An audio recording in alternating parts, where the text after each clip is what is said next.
I don't care if your mama told you you can fight Mike Tyson. If you up, smoke me out, fan with that dank shit. It's this Black to Black Times Infinity. I'm your host, your boy Blue, come to you live and direct from the stack. Smoke me out, fan with that dank shit. On my far left is mix it up on the ones and twos. It's Kronos.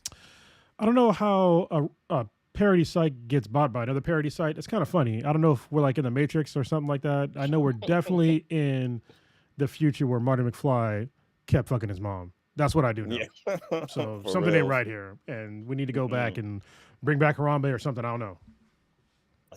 That's where that's the apex of it all. Or Yeah, the what they say in Doctor not Doctor Strange and Loki. It's a what's the name event?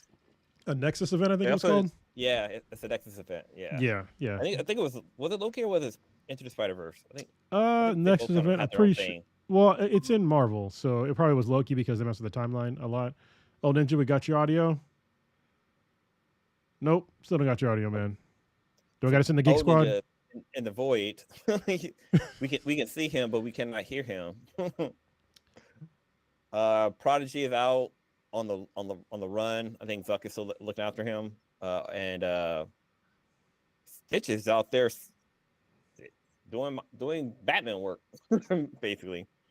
But usually O Ninja have some RPs, but Cronus, you got some stats for us?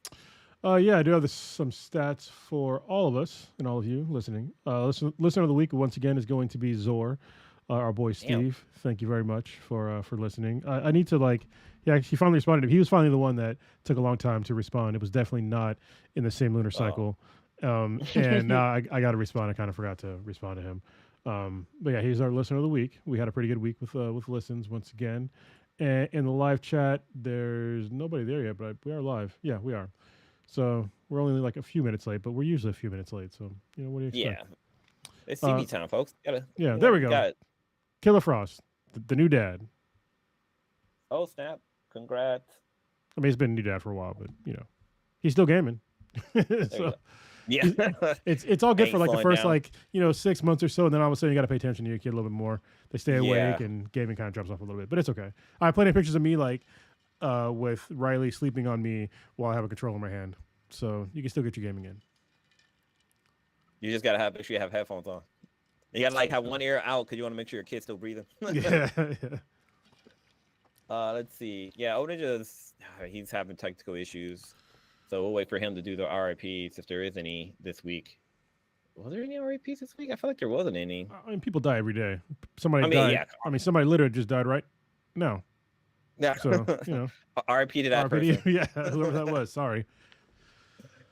All right, so yeah, Prodigy's out today, so it looks like it's gonna be me and Kronos for the show. Um, sorry, I like. Have you ever had these on the rocks, like the pre-mixed cocktails? I've had not the particular one that you're holding in your hand. What's that one called? It's a Knob Creek That's no, something. it's old fashioned with made out of. I always thought they said New Kids on the Block for some reason, but it's Knobs Creek whiskey or bourbon. Nice. But what the hell? Is it pretty good for old fashioned? Yeah, it's pretty good, but it's a little bit on the weak side. Oh well, that's kind of weird. It's funny. I Yeah, still every time I think every time I order an old fashioned or get an old fashioned or anytime somebody says old fashioned, I think of a hand job. Because that's wait, like how? Wait. How's that? that's like a saying for a hand job is an old fashioned. Oh wow, If y'all I thought didn't it was just a know, reach around. yeah. No, the reach around is that's. Well, I mean, it's a hand job too, but that's something a little different. I gotta like now. I need to look it up and see why it's an old fashioned called a hand job, or is a hand job.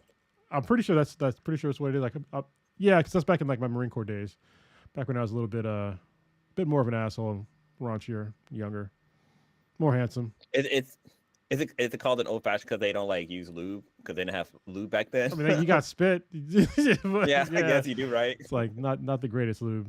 It has to be constantly applied. Dude, it's funny. Earlier today, I was thinking about a previous episode we did where we were talking about Vaseline. I was like, why was that so funny? I couldn't remember why. Like, and then it dawned on me. It's like, oh yeah, Vaseline is literally just gasoline but with a V. Yeah, yeah, That had me crack it up. And also, it's made out of petroleum, which is what gas is made out of, or yes, a yes, byproduct of. and that's like I don't know, like it's still a product that people put on their skin all the time, and I'm just like I don't know. That doesn't seem right to me. You know, Yeah, but I used to use it all the time when I was a kid. You know, it's also kind I'm of gross. I Like plan on if using it for my feet. it's also kind of gross. Like when you're obviously I don't know if this is the same situation if you're white and have straight hair or if you just have straight hair. But when you're black and you use Vaseline, almost always you would have like some of your hair would get in the Vaseline look super gross. Was No, So that a Diddy yeah, joke? that was not oh a baby joke. shit, We can hear you Bluetooth. now. There we go. All right. Yeah, I changed headsets because I literally bought those headsets today, and I've barely been able to. I haven't used a mic, but I've used it like I can hear sound, and it was accepting it and it allowed it, but it wasn't somehow working for some reason. No, Nah, that it wasn't on mute, but not a fan of that Mm. headset, man. Them shits is the worst. 0 out of 10. Would highly today, not so recommend. I'm still freaking out. It's cool because I bought those. They're Turtle Beaches, but they work Oh, for all my consoles. So it that'll work. has like a dongle, and I can just plug it into anything. But it's also Bluetooth. So The Yeah, shit the is yeah. headphones I have are Beats, and Oh like yeah, shit. they could be wireless. They connect Bluetooth, or you can actually connect it wirelessly or wired. So Yeah. I they're probably changed gonna out. die. Like the battery is pretty low on them right now. 'Cause I've been using them a lot lately. I'm old school. I'm still Oh going no. wired. You just have to charge. Yeah. These aren't wired, but it does have like a dongle, so I can plug this into anything. And then if it has Bluetooth capabilities, I can do Bluetooth. It's a I little feel like weird, but I feel like there was a missed opportunity when they started calling these things dongles. They should have called USB dingles. So you put your dongle in your dingle. Just so saying. back in the day, dongles were longer. So maybe. Yes, they were. They actually look like dongs. Yeah. Very small Damn. I remember dongs. that Yeah. having like Yeah. a So Bluetooth dongle there we that go. just like stuck hella far out of your laptop. Now they're like Yeah. shit, Now there's this. size Now of a nail. they're literally like the USB things or the little things you just plug in. I feel, My old mouse was like that. Just plug in. It was like little like maybe 2 millimeters. And it works fine. you know what's crazy is that I think that like this, newer generations don't really understand like the leaps in technology.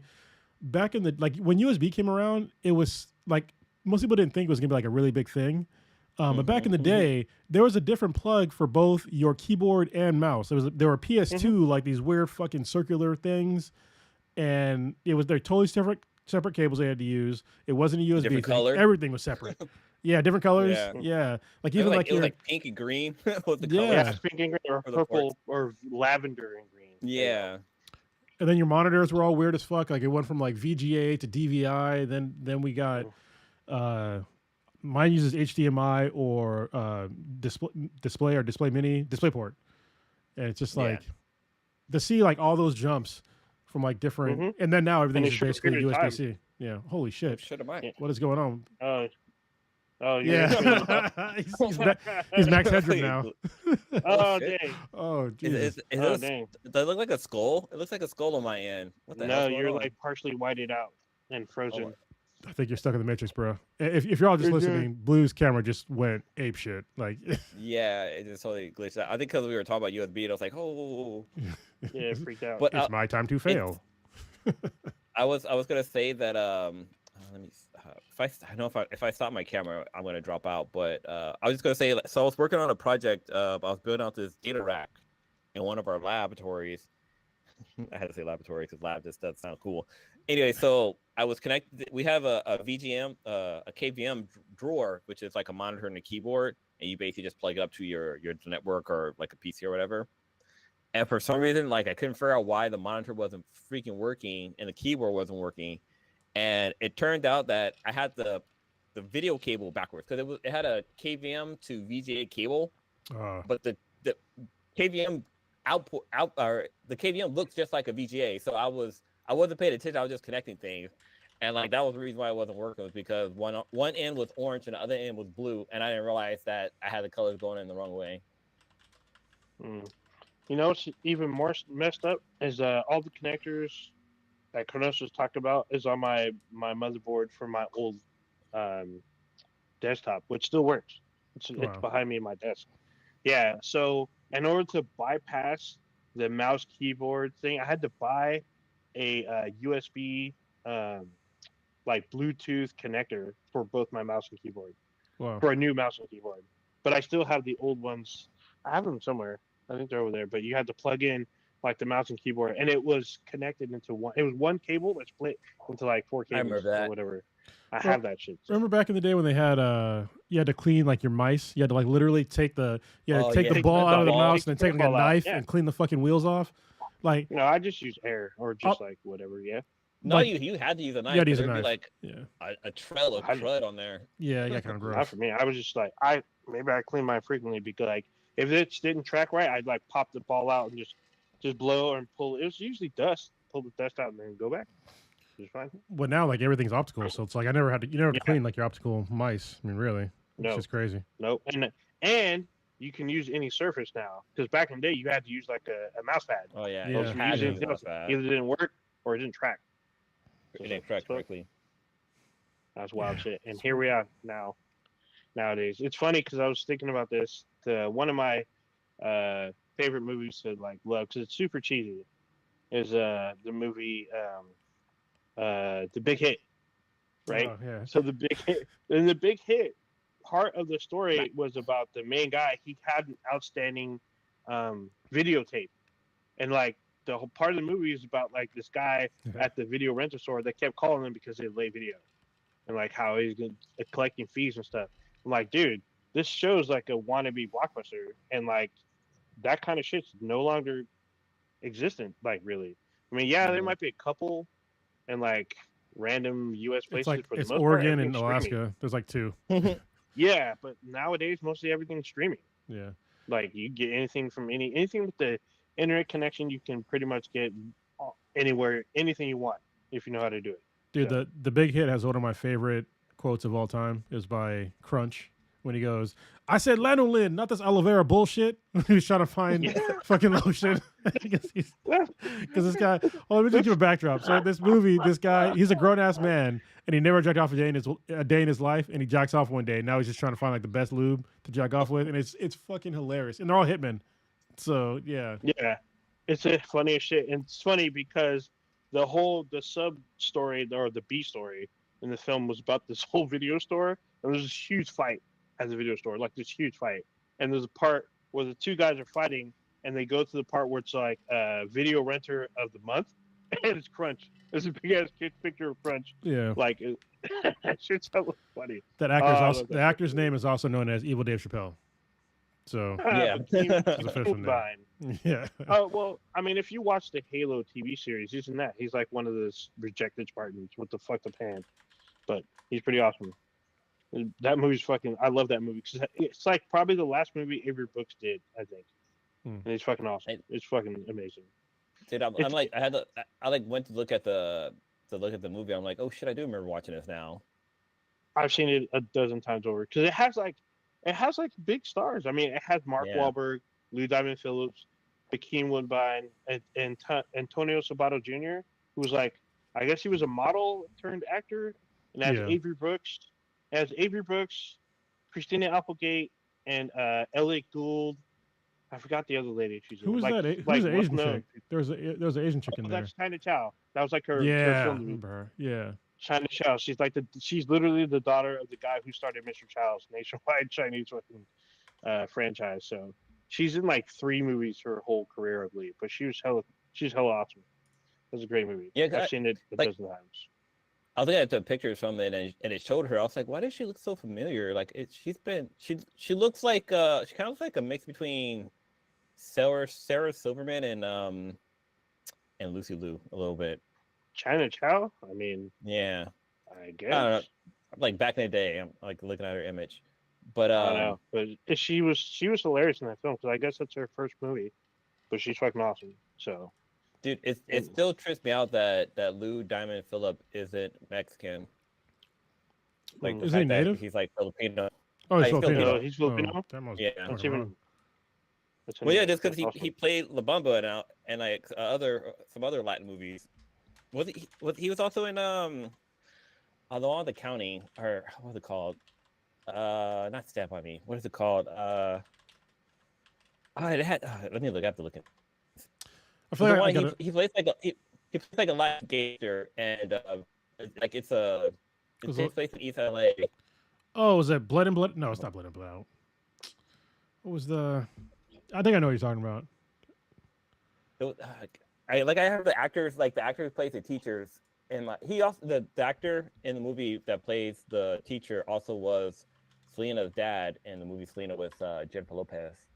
Oh, Stand and Deliver. That's what it is. That's what. Yeah. Okay. Oh yeah, Yeah, he's Stand and Deliver, This is where he back in plays the Mexican gangster. Back in '88. yeah, that's a while ago. But he's in a lot of stuff. So he's in this new werewolf movie. It's out the first week of December. It's kind of weird, but like, damn, I haven't seen Lou Diamond in a long time. I know he's in a couple TV movies and a couple streaming movies, but I haven't seen Well, him he was in in anything in a long time. he was in Doctor Strange. Lou Diamond he played- Phillips is in Doctor Yeah. Strange. Yeah, he played like some guy who the Ancient One used her power, her dark powers to get him to like walk or whatever. Oh, And then when yeah, she died, I like he got all barely remember crippled that. again.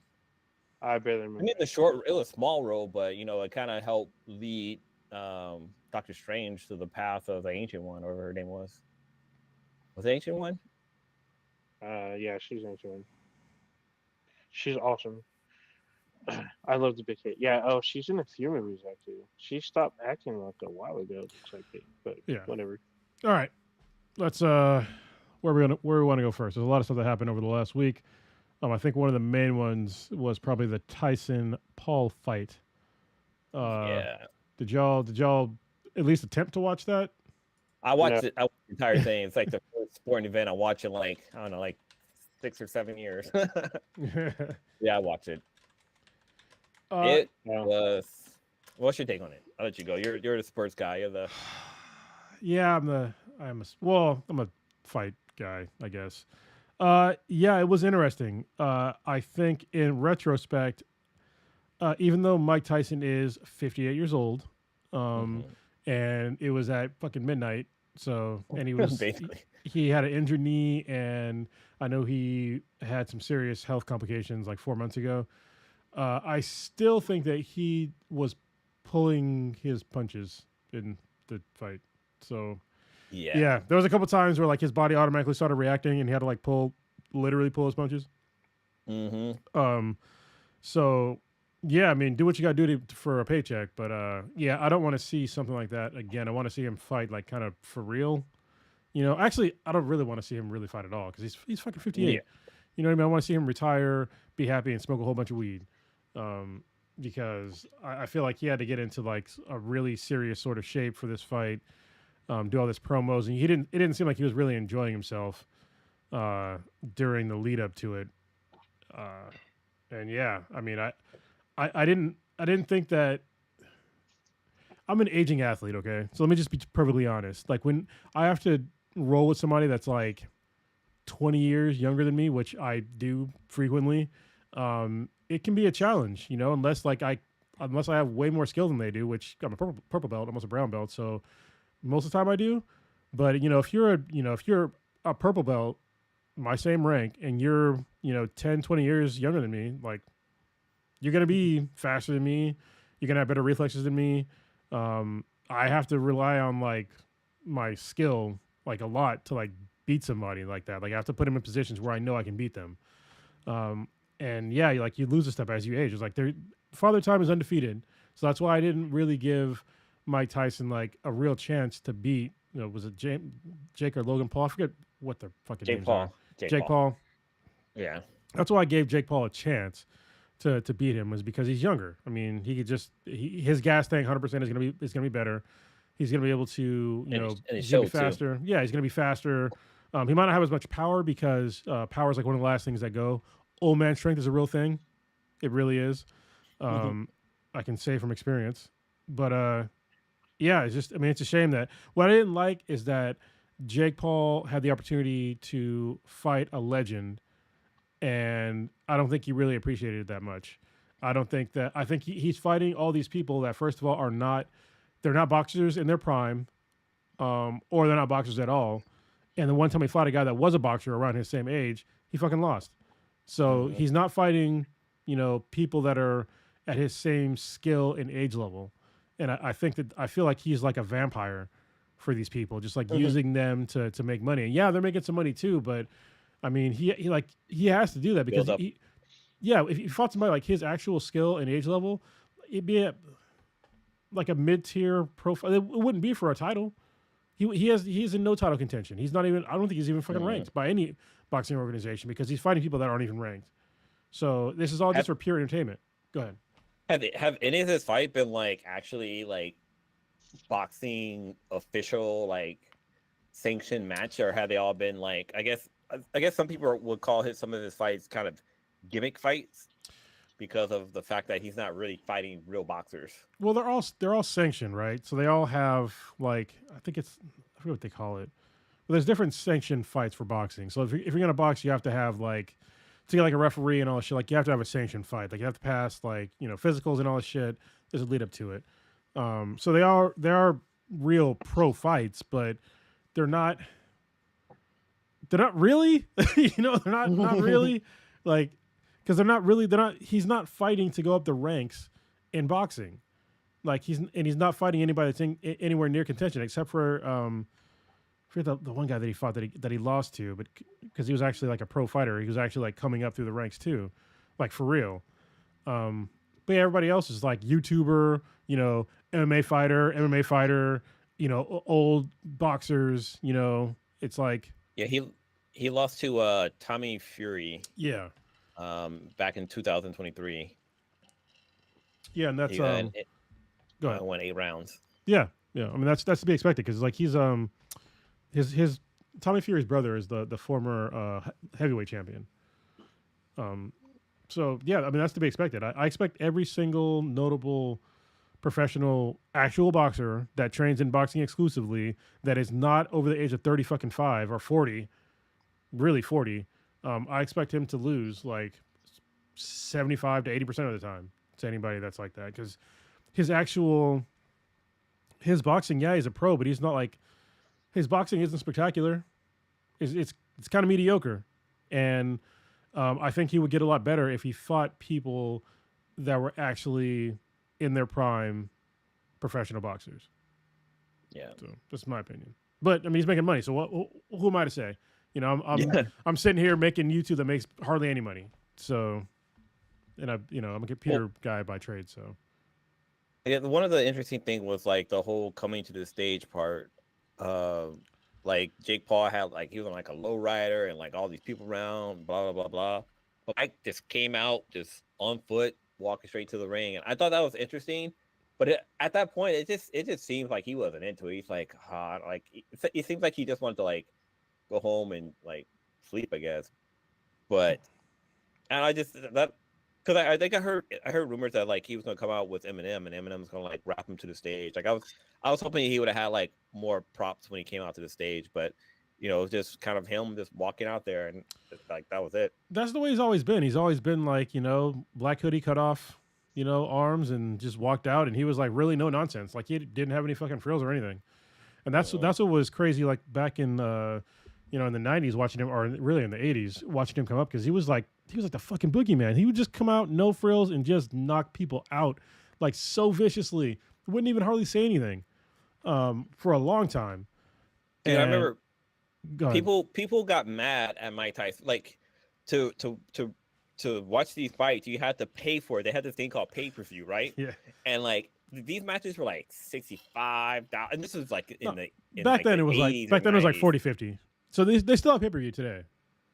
Well, I'm just saying though, like back then, like that was like a lot of money to whole season. Like people would like pull in money to get these to do like these pay-per-views, and Mike Tyson would knock fools out in like seconds.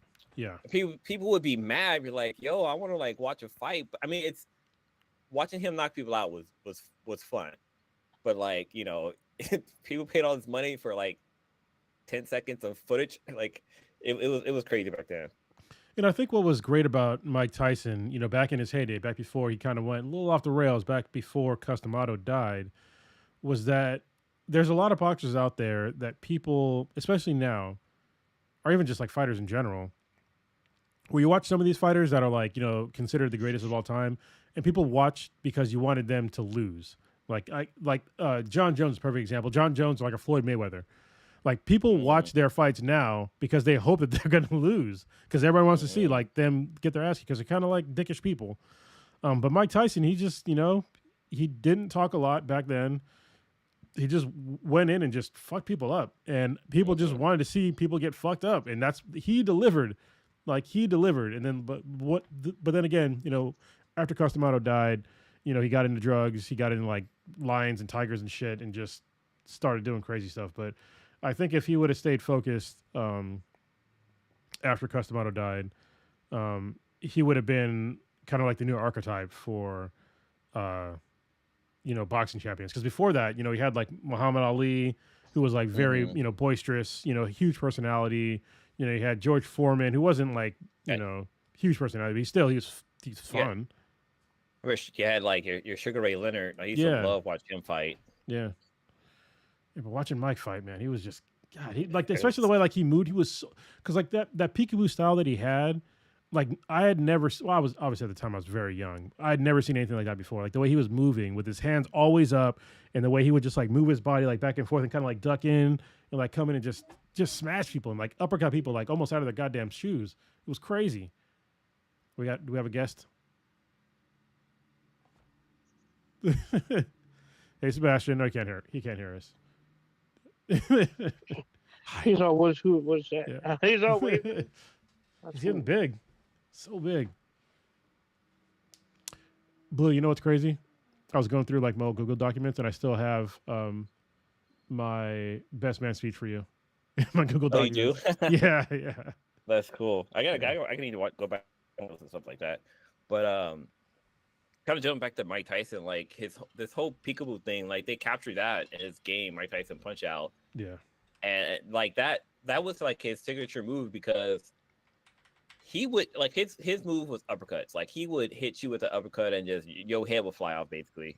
And in this fight, there were so many opportunities where he could have hit Jake with an uppercut. Like a lot of people have gone back and like one of the things, if you put a video in slow motion, it gives you the viewer, it gives you the sensation that this person had enough time to think about something. But when you watch it in fast, like as normal play, like Jake would be so open, and Mike like had the perfect opportunity to uppercut him, or even just come in with like, I guess like a jab from the right. I guess I don't know what it's called. Jab from a hook. Are you talking about a hook? Yeah, a hook. Hit him with a hook. Jab from the right. What the fuck? It's all right. No, but like yeah, there's so many opportunities, and like you can see Mike Tyson, like his body will go into the motion, but his fist would like kind of recoil, like he would hold it back, and it was so obvious. And like I mean, there's your conspiracy theories here and there. There's like people saying that there was a contract where Mike couldn't knock out Jake Paul. Like in the contract, he wasn't allowed to knock out Jake Paul, and then there's other ones where he couldn't hit him with like uppercut and stuff like that. And that the longer the rounds went, the more money that Mike got. Like that, those are the rumors I'm hearing regarding this fight. I mean, I don't know if it's true or not yet. I guess it'll come out eventually, but I don't know. I definitely feel like Mike was definitely holding back, and it was kind of sad to see, like watching it, and like there was a point where like Mike looked like he was just tired, like the way he was like moving around on the stage, and so I was like, yeah, man, I mean, you're gonna get tired, like, yeah. Round 1 and 2, he was like in there, but then like all the other rounds, he had no gas in the tank. That's the impression I got. Well, what was crazy to me is that people were like watching it that are like not fighters, and they're like, "Oh, it's only 2-minute rounds. Like he's gonna get gas in 2 minutes." I'm like, yes, he's almost fucking 60 years old. Have you ever gotten to like these people always that say these things? Have you ever been into a fight in like since you were a kid? Getting into a fight is fucking tiring. Like 2 minutes into a fight is forever. It's forever in a fight, and I have to do that like multiple times. People just don't understand like how much energy that takes. And when you're, almost 60, and I'm sure he's on, some sort of regimen for like his testosterone or something to get him in that physical shape. But still, like that shit is tiring. Like when I do jiu-jitsu, like I usually do 5-minute rounds, and I can roll a lot, but I'm pretty good condition, and I'm 45. It's still tiring though, especially depending on like how fast somebody wants to roll with me. Like if I roll with like, people that are like outskill me, are stronger than me, and are faster than me, like that 5 minutes feels like fucking 30. So to be honest, like, and unless you've experienced that, you don't know what the fuck you're talking about. And what you were talking about, Blue, before about how, when you're watching it in slow motion, It's like that. Like when you're fighting, like there's things that'll happen to you where like you have like it's almost like a script where like you'll move your body in a certain position, you'll see them do something else, and then you automatically start moving. But that happens in your mind in a slower perceived time than like from the outside view, because that's what Yeah. you're waiting on. And so that's why you see him like throw a punch, but then kind of have the opportunity to pull back because in his mind, like he already knows what to do. And to him, it's like it's in way more slower motion than us, even at his older age. Yeah. So yeah, I mean, just anybody that's out there that thinks like, oh, he shouldn't have got gassed because of 2 minute rounds. I mean, just get into a fight for 2 minutes. Get into a 100% fight for 2 minutes and see how you feel, and then do that 8 times. Or even go for a run. Like, Yeah, just go for a run. fucking Yeah. 2 minutes nonstop. I mean, like, if you're a runner, you can probably do that, but Hey, do Listen, full-on sprints though. I'm still amazed after last week when I looked at the CDC numbers of the average height and weight of a man being 5'7" and a half or 7/5 or not 7/5, 3/4 and 200 pounds. That's the average height and weight for a man in America. That is not an in shape weight. Damn, All right, that is not an in shape weight. I'm still below average. That's good. Yeah, well, you're tall too, Oh. so Yeah. What I was gonna say. Regarding Mike Tyson. And the first two ending the first 2 rounds, there was one punch that he landed on Jake, and Jake was like, "Yo!" Like he started to run away from Mike. Like that's when I was like, "Oh shit, this is gonna be good." But then after that, like it kind of went downhill. But like people were saying that, like there's a point where Jake and Mike kind of huddle up to each other, and that was kind of Jake's telling Mike, "Hey, yo, man, stick to the script. Like, calm down with your punches, because that one rocked my brain basically." But I don't know. Mike did get in like one really good hit, and I was like, "Oh man, like that really stumbled Jake." Like he was like, he was back on the rings basically. But I don't know. The fight didn't go the way I wanted to go. Like I know everybody wanted to see Mike Tyson knock out Jake, and like we knew that he could do it, and we didn't get the chance to see that. see, and that's what I was talking about. People watch a lot of fights to watch people lose, and people every time you see Jake Paul or his brother Logan, they're paying money to watch them to lose, and they know that people want to see them lose, and that's how they get all these views because they just want to see them lose. But it's probably not going to happen. So because they're not getting into serious fights. Like somebody said, oh, he called out Canelo Alvarez. Like, first of all, like no, like you need to work your way up. Even so, he would get his fucking ass kicked handily by that guy because he's a serious professional boxer. He doesn't need to make, under the counter money. Like he's well off now. He doesn't need to make. He can fight a serious boxer and make the same amount of money that probably Mike Tyson made off of this fight, or way more. And he's way more skilled. He's faster. He's a better fucking boxer. So no, like he's not going to fight Canelo Alvarez next. If he wants to, then he needs to fight somebody that's top 10 ranked in his weight class, which he has not done thus far. And he's only had like 8 fights, 9 fights so far. Wiki saying that Mike Tyson was his 12th fight. 12th fight. Okay, well look at the Wikipedia. Hold on, I'll look at the Wikipedia so I can tell you exactly who these people are. Folks that he's fighting that are they're not boxers. Like, yeah, like they're MMA fighters. There's basketball player. Like what the fuck was that? He fought Nate Robinson, who's a basketball player for the New York Kings. No, is that hockey? New York Kings hockey, huh? yeah. Okay, look at this. So his first fight, Ali What is Louis Nate- I can't even say this guy's whole name. He doesn't even have a Wikipedia page. He got a TKO. Nate Robinson, who's a basketball player, like that's not even really a fight. Ben Askren, who's a wrestler, not even really a fight. Tyron Woodley, who's past 30, who's an MMA fighter, also a wrestler. He fought him twice for some reason. And he's like I said, he's not a boxer, he's a wrestler. Also MMA fighter. Anderson Silva, who's in his fucking 40s, MMA fighter. He won against unanimous decision. Tommy Fury, the one actual fucking boxer that is near his age, he lost to. Then Nate Diaz, who's in his 30s who's an MMA fighter, mostly known for jiu-jitsu and just MMA in general. Andre August, don't know who the fuck that guy is. Ray Bluard, another guy. Who the fuck is this guy?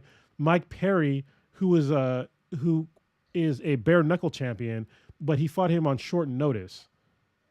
So, fight Mike Perry in bare knuckle boxing. Good luck.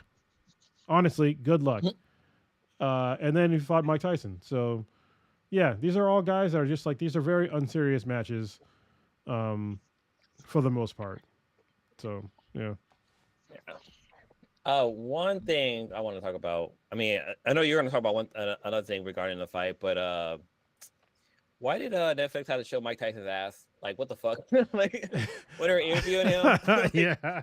Mike just walked away, just ass cheek, just hang like that was some shit that Prince would do, basically, just walk around with his ass cheeks out. But honestly, that shit was fucking funny. That was like, well, it was almost like you're at like an old person home. And like, some random old dude is like walking around with his back opened out and his ass cheeks just hanging out. Like that's the feeling I got. Well, they probably thought like the cup thing. He was wearing like a whole like shorts, but no, that's like a cup like midsection thing, and it's like you put shorts kind of over that. But whatever. So I think that was a mistake on both parties' part. They shouldn't have been. I mean, they shouldn't have been in the locker room like that. That was kind of weird. Also, I find it very weird that like the whole boxing, like the padded thing for like the for the midsection is like way too high, as far as I'm concerned. I don't know if you noticed, but like, so the reason why they have their shorts like kind of high up is because there's like this huge pad that's there, and it's to stop like certain body shots. Like I think if they didn't have like that huge pad there, there'd be way more body shot KOs, and like liver shots would be like really good in boxing again. So. You don't see that many liver shots in that KOs in boxing because of that pad that's there, and because the gloves are bigger and they'll hit that pad kind of while you're trying to get in the area. Yeah, liver shots are fucking awful. So, all right, you want to talk about your viewing experience of the Tyson fight, which I think millions of Netflix watchers had. Oh yeah. If you watch the, I don't know about everybody else's experience, but my experience watching this fight was fucking terrible. It was okay leading up to it. Like I watched some of the two previous fights. I watched some of the women's fight, which I didn't get a chance to watch all of it because my daughter was still up and she didn't want to watch it. And I'm like, that's fine. I need to go back and watch it because I heard that somebody got robbed. But then as soon as like the Mike Tyson buildup started coming on, it was like, holy shit. First of all, I went back to like, did I download a video from Napster and put it on the TV? It was like so pixelated, so awful. Then it kept like disconnecting. I think Netflix totally misunderstood how many folks wanted to see Mike Tyson fight again, and also misunderstood how many people just hated Jake Paul and wanted to see him lose. So what I'm hearing so far is like 60 million people live streamed it, which that's a lot of fucking people. So how many people voted? Yeah, more people. I mean, more people voted than that, but yeah, that's a lot of people streaming anything. But they should have had their ISP ready to stream and their servers ready to stream that much content at the same time, and they were ill prepared. But honestly, I think they've been incrementally testing out their live streaming service. If y'all didn't know. Netflix is going to have a live streaming service. And it started with, it was like something live with David Chang. He had a cooking show. Wasn't it with We? Wasn't? No, something else. No, that was something else. Show. Yeah, the David Chang show, I actually watched most of the episodes. It was really cool because he had celebrities on. He did a cooking show live. It's actually really good. If you want to get a chance, check it out. It's all recorded. And they got a contract with the WWE, so they're going to do, I think it's Monday Night Raw live streaming starting next year. And I think this is a good measuring stick for them to be like, hey, like what can we sustain going forward with live streaming? So yeah, you have a lot of infrastructure problems, Netflix. Please fix that when you're live streaming. Like you got to fix that problem because if you do that shit with WWE, oh boy, you're gonna have a very, very angry people that live in basements. I'm just saying. I think it's just Middle America. Middle America. I'm just kidding, people. If you watch wrestling, I love wrestling too. I just haven't watched it in a long time. All the old Hulkamaniacs are gonna come after you. They're not young anymore. No, yeah, they're quite old. They're in like walkers and shit. But yeah, I think hopefully. Oh, and also they've done some live stuff with, I think it's like Thursday Night Football. They're doing some football stuff too on Netflix. I'm pretty sure it was Netflix that does it, because I know I think it's Amazon did it too. Amazon. Did- Yeah, hold Amazon on. have like Tuesday Night Football, Yeah, which is yeah. weird because it's always been like Monday Night Football for growing up as a kid for me. But yeah, I think Tuesday Night Football games are on Amazon. Let me see which is the. They've had a few live streaming things. Let's see. Oh, so they did. That's not live. I think Chris Rock had a Yeah, live. Chris Rock. Yeah, he did. Tadum. I don't even know what that is. Global fan event. I think that's something in India. So that's good on you, because. Oh, it's in Brazil. Okay. That was so they started doing live streaming last year. They did a baby animal cam. So see, they're just incrementally going up. The Netflix Cup, I didn't know that was even a fucking thing. They did some golf stuff. Okay. They did Tennis. the Screen Actors Guild Award, which is earlier this year. Netflix Slam, which is probably tennis or some shit. Yeah, that's tennis. Oh, I thought they brought back Slammers with the whole fucking the pogs and shit. Oh, holy shit! That was Fucking kill at that game. I remember Pogs. I was like Yeah. 91, 92. No, that was high school because I remember like rocking them then. So it was like 94, 95. What was Pogs a thing? Yeah, okay, so they did do the NFL and celebrity boxing. So yeah, they've had a few.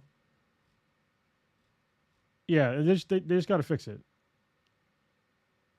Wow, there's gonna be like a Oh, Beyonce Pogs? thing coming up. Do you remember Pogs shit. were called milk caps? And wow, Pogs originated in Hawaii Huh. in 1920. Holy shit! All right. It really took a long time for to be picked up. Oh, that's right. They did the live. They're doing a live hot dog eating contest. Isn't that? Oh, Oh, that's yeah. right. That was Yeah. like it was like a rematch or whatever. Yeah. Yeah, That was Kobayashi recently. versus Joey Chestnut. Yeah, that was rematch. I didn't even watch it. I couldn't get a Those, chance to. yeah, those things are interesting to watch because dude will eat like 75 hot dogs and like one person, like somebody else on the that's part of the competition eats like 12. Like they're like nowhere near to his capacity.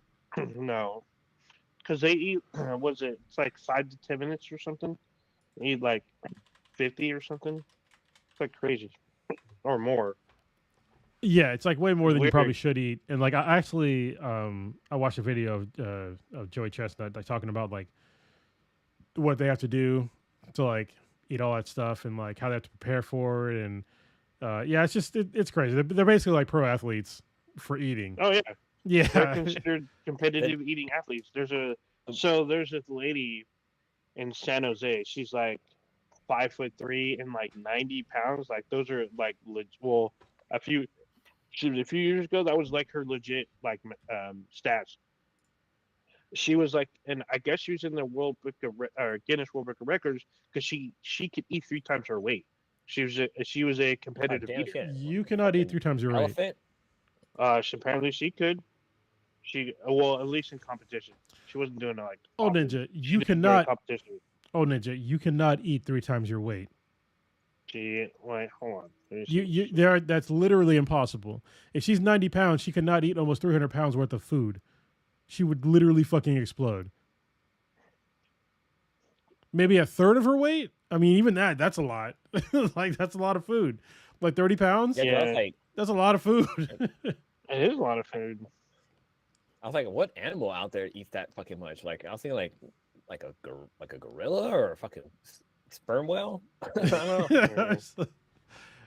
Yeah, that'd be quite a bit. Like, if I eat, I don't know, Jesus, I can't even. Yeah, I can can't barely eat that like a much. 12-ounce steak. Yeah, I'm just thinking like, how much could I actually eat? And I fast every day. I'm like, how much could I sit down and actually eat?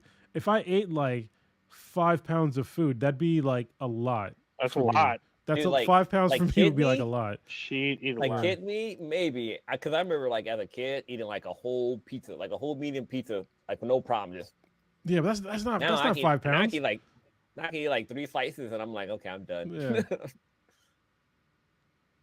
But I Mhm. was gonna say for the eating competition, it's like they never show you the aftermath because like once they're done eating, you guys ever see that you guys watch the movie Stand by Me, right? Where like they talk Mm. about the pie eating contest. I'm pretty sure that's how it is after those competitions are over. You just got people just Well, so Joey said that Everything up. they don't throw up. They said that like they usually just like it takes a while for Really? them to like to like digest all the food and it comes out like the normal way.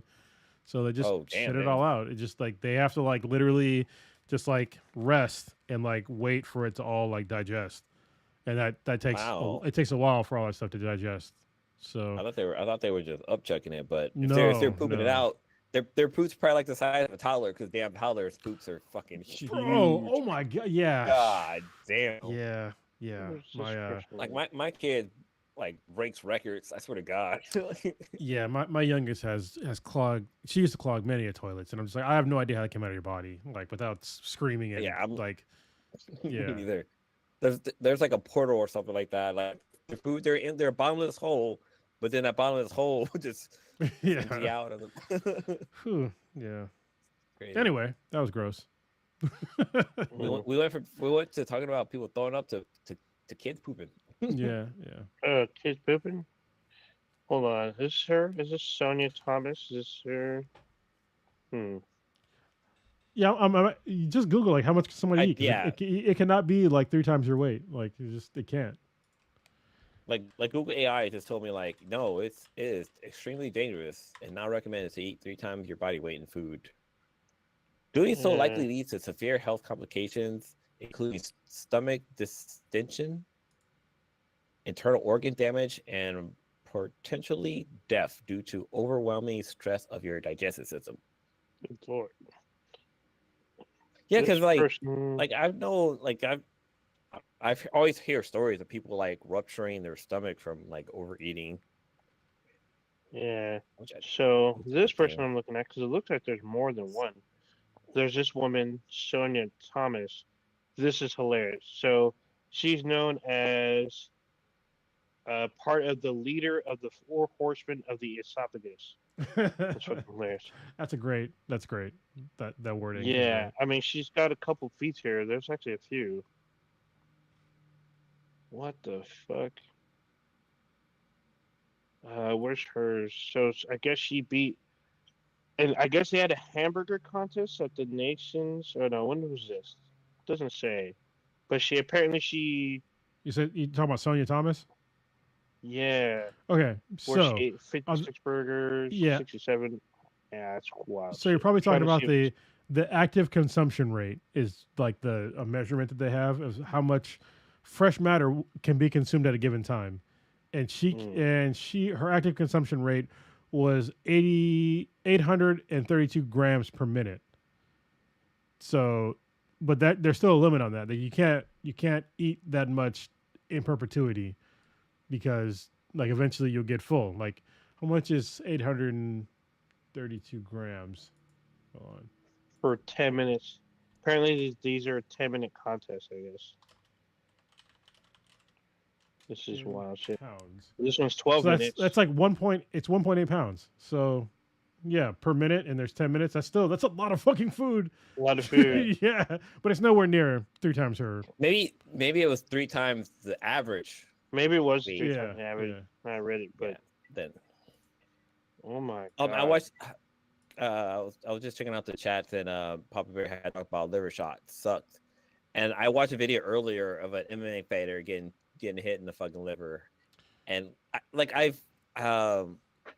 I remember there was another video I watched where they talk about how like what happens when you get punched in your liver, and basically your liver releases all the fucking toxins that's stored inside of it, and your body just basically just fucking shuts down, Yeah. and it's like super fucking painful. And one thing I don't understand with MMA fighting, like once a person fucking goes down, like why does the other person have to like just jump on them and start fucking beating down on them? Like He's down.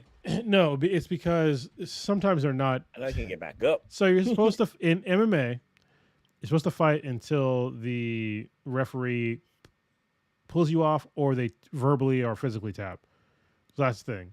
Some people take it a little too far. Some folks they're like if you look at what one really good example is Khalil Roundtree. He hit goddamn, I forget his fucking name now. I can see his face in my mind. Anthony Smith. Like He punched him, and the guy went and he did the chicken dance, fell over, and he was obviously like out of it. And Khalil Roundtree raised his hand up and was gonna like punch him. He went slow. He slow walked him when he's on the ground to go hammer fist him, and he waited until the ref pulled him off. He waited until the ref came in and then pulled him off. But some guys they'll just keep going, which I understand. Like I understand both. I'm more the type that will stop before more damage is done if I think that somebody's fucked up. But there's other times where you think somebody's messed up and they're not, and they'll get up and keep coming at you. So that's you have to kind of ride the razor's edge on that one because you never know when somebody's actually done, and you don't want somebody to recover. But there's also times where if you keep hitting somebody, you can unknock them out. Damn it. No, you can. I've seen people wake get. him up. Yeah, you wake them up. So that's the other part of it. Yeah. It's like the episode of a Family Guy where Meg is in a fight and the guy punches her and she's like ugly. He punches her again, she's like beautiful. And he punches her again, she's ugly again. You punch again and she's fucking beautiful. It's like you're basically doing that. Yeah. So I mean, fighting's fucking weird, man. So I'm still stuck on these like competitive eaters, and there's like some really odd stats and some very like these people should be dead. Based on, but they work out like 5 times a week in order to compete. They have weird eating habits, like they'll fast fairly often and drink certain. Yeah, it's weird. It's very weird. Then Mike Phelps had like a crazy eating regimen. Recommendation? Oh, regimen. Regimen. Yeah, this one. So I'm looking at this one girl. She has a Guinness World Record title for eating the most chicken nuggets in a minute. She ate 19 in 1 minute. 19. Have you ever had 20-piece chicken nuggets from McDonald's? You ever try eating the whole thing? I was sick by like number 10. I was sick. That's fucking crazy.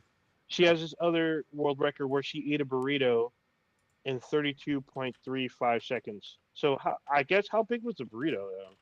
Actually, I wouldn't be surprised if it was a very large burrito. Yeah, usually those burrito challenges are like 2-pound burritos where they have at least 2 or 3 tortillas being used to form the fucking burrito. This woman has 18 Guinness World Record titles for eating. That's insane. My eating regimen was 10,000 calories a day. That's a lot. Holy shit. What are you talking about? I'm trying to think. Michael Phelps, what his eating regimen was. I mean, The Rock has a pretty high. The Rock has a pretty high. Yeah, I'm about to say, too. doesn't The Rock have 9,000 or something like that? Yeah. That's per day. Like that's a lot. I want to see what did he eat. Like I want to know what's the weight. It probably still isn't 3 times his weight because that's. No, well, it can't be. Like I said, literally, you cannot even. If you ate half your weight, you'd probably fucking die. Like that's so much food. I can eat 3 times my weight probably in a month. Hold on. So I think maybe a baby could probably consume more weight than like an average an adult person. Adult, yeah. Yeah, but a whole ass adult cannot eat anywhere near their fucking weight.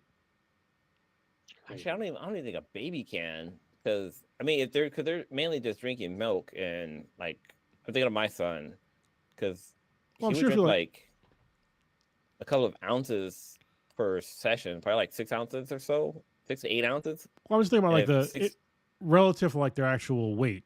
So when Sebi was born, he was probably like what, 6-7 pounds. Yeah, and he's drinking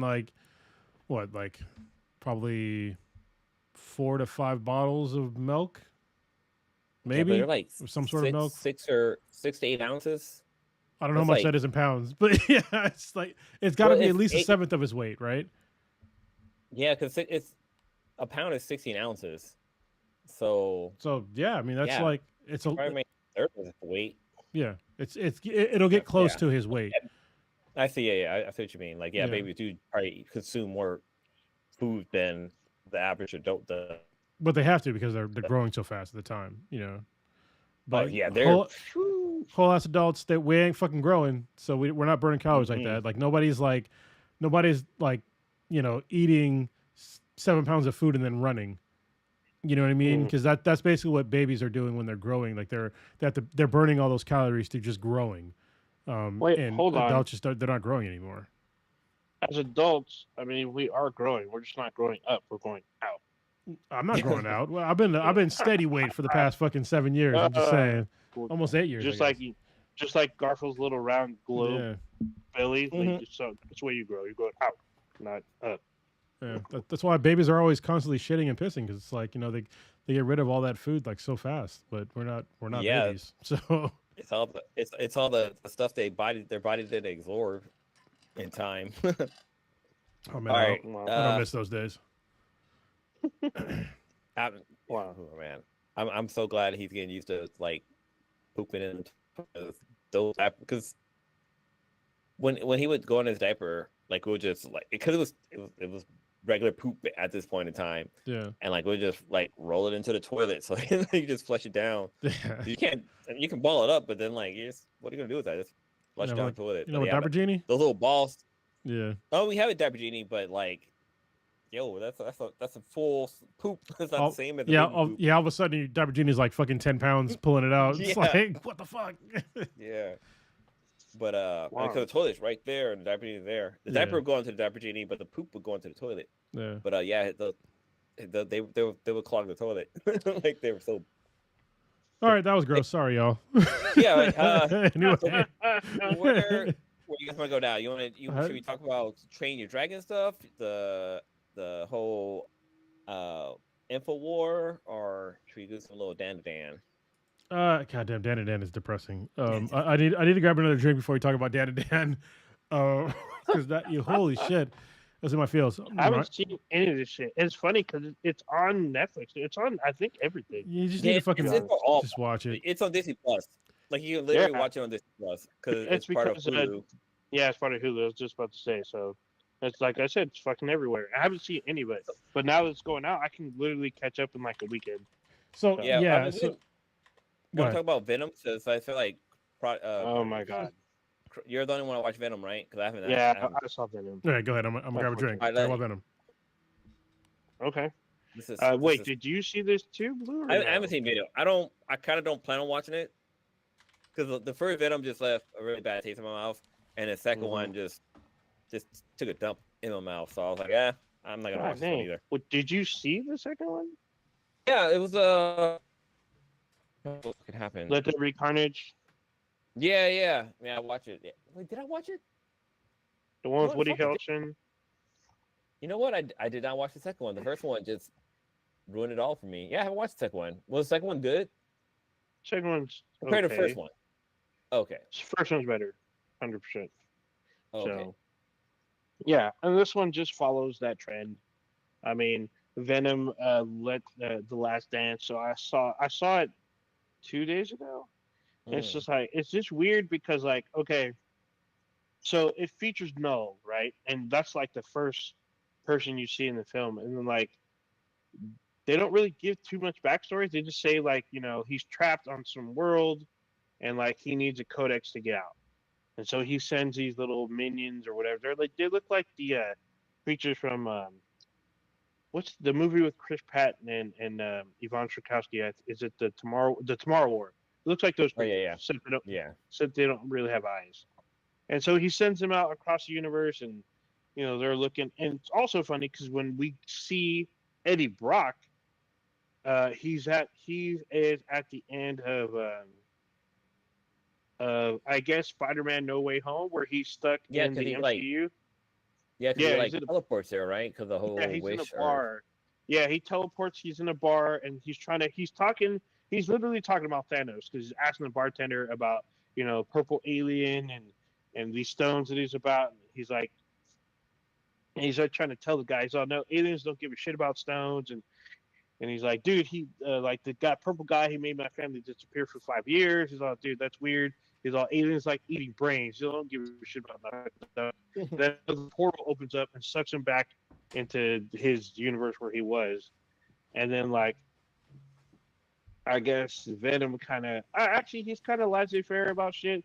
Like he doesn't give a shit. And it's like, a lot of the movie is full of like filler, and there's like a couple of plot points in the movie that moves it along. Where basically Venom is the one that has the codex that locked away Null, and they're trying to find it. And the only one to see, the only time his little I don't know what the Sentinels, I guess. The only way they see them is when a symbiote is in their full form, and like it's like, okay, that's kind of cool, but then like the movie's kind of like sidelined by like these in between voyages, I guess, like traveling shit.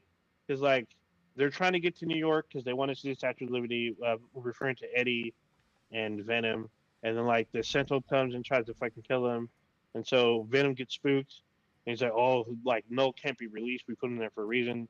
So like when he's going up there, he's on a plane. He doesn't buy a seat, so he attaches to the side of a plane, and like you're like, what the fuck's going on? Why don't you just buy a ticket? Like that's not that hard.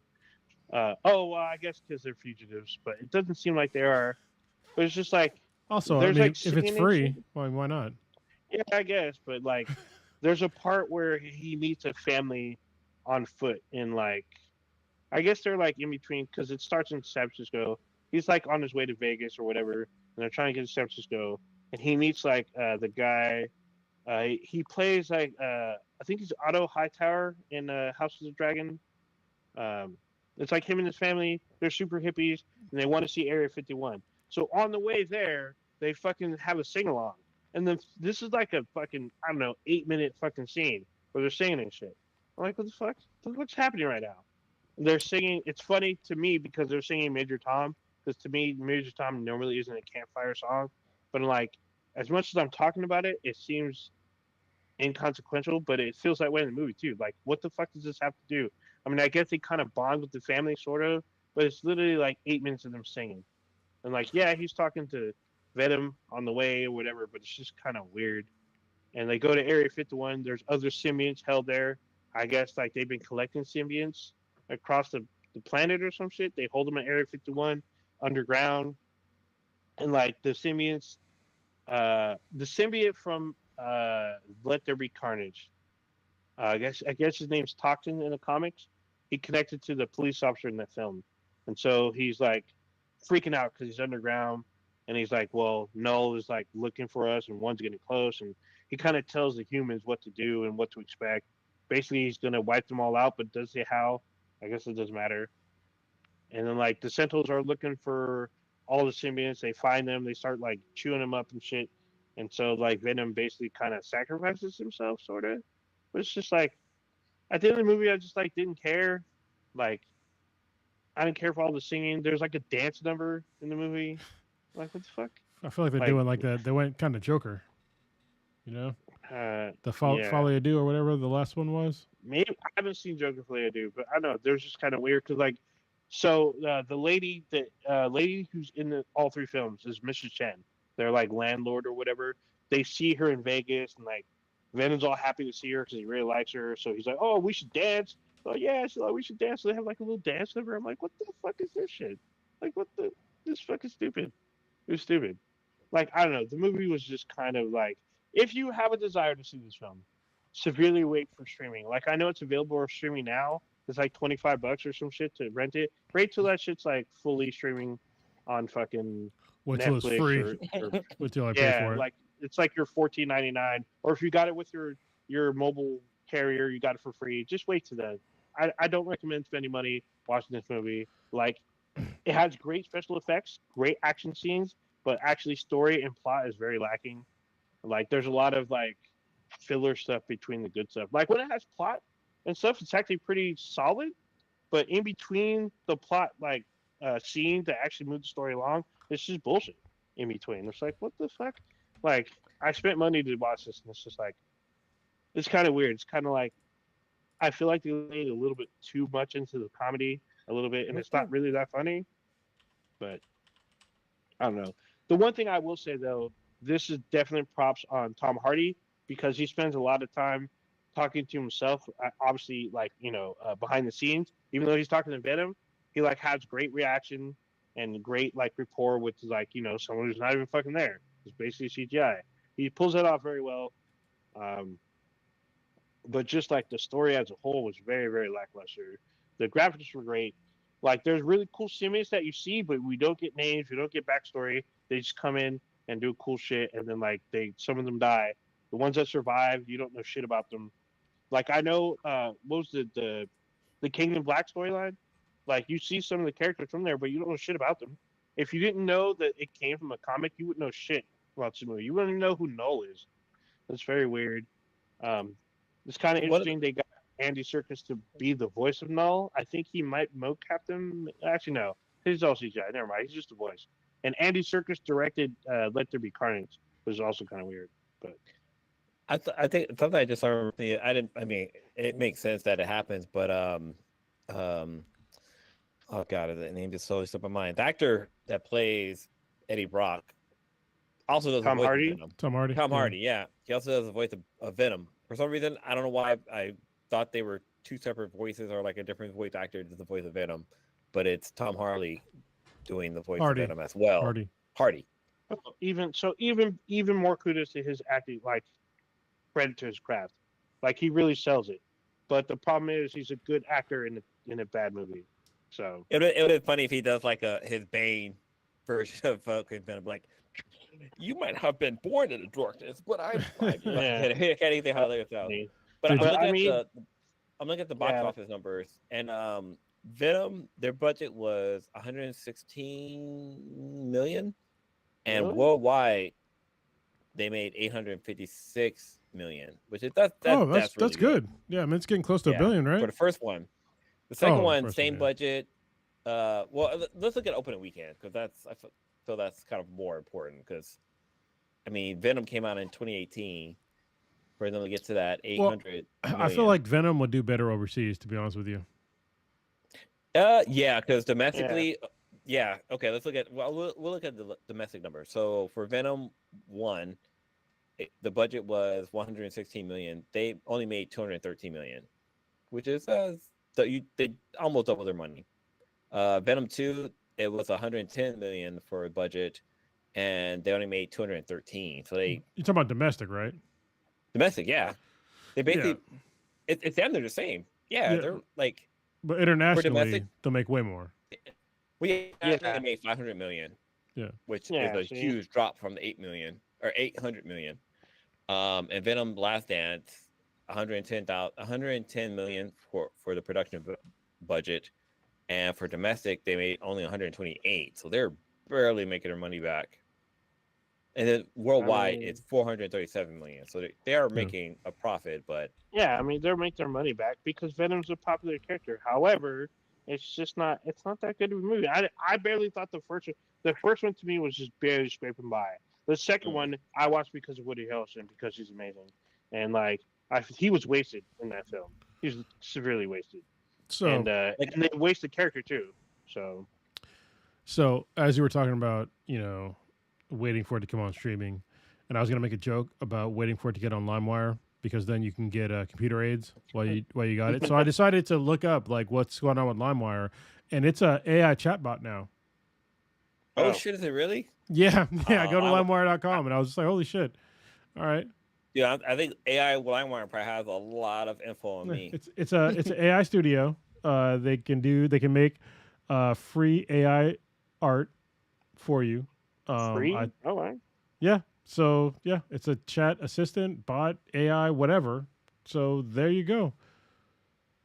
That's cool. I like to see that they went from giving your computer A's to Yeah. taking over your fucking computer. Like I said in the podcast, LimeWire doesn't give you computer aids anymore. Yeah. That's terrible. But the first Venom movie, I love that it was filmed in San Francisco, which is the reason why I wanted to watch it. But because the whole I know if Project Jill here, he would have talked about how like yeah, Venom. You can't have Venom without Spider-Man, which is true. You can't have Venom without Spider-Man, but they did a pretty good job with it. But then like Mm, the whole CEO with the space X thing and like the whole oh, where he's aliens and right. that stuff like that. Yeah. Yeah, like that took me out of the movie. Like if that was like, I wish Venom would have been doing like I don't know. It was almost like E.T. Like it was an alien that came to Earth that was running away from the government, trying to get back home or whatever. I don't know. It just didn't fit. It just didn't work for me for the whole Venom franchise. Yeah, this one's just kind of weird because I'm like, why didn't know? I don't know how far along Noel sent like seekers to go find his. He calls them his children, and like they're all talking about how old he is. Like he's older than time itself and all this shit. And like they don't talk about what he did and why they imprisoned him or any of that shit.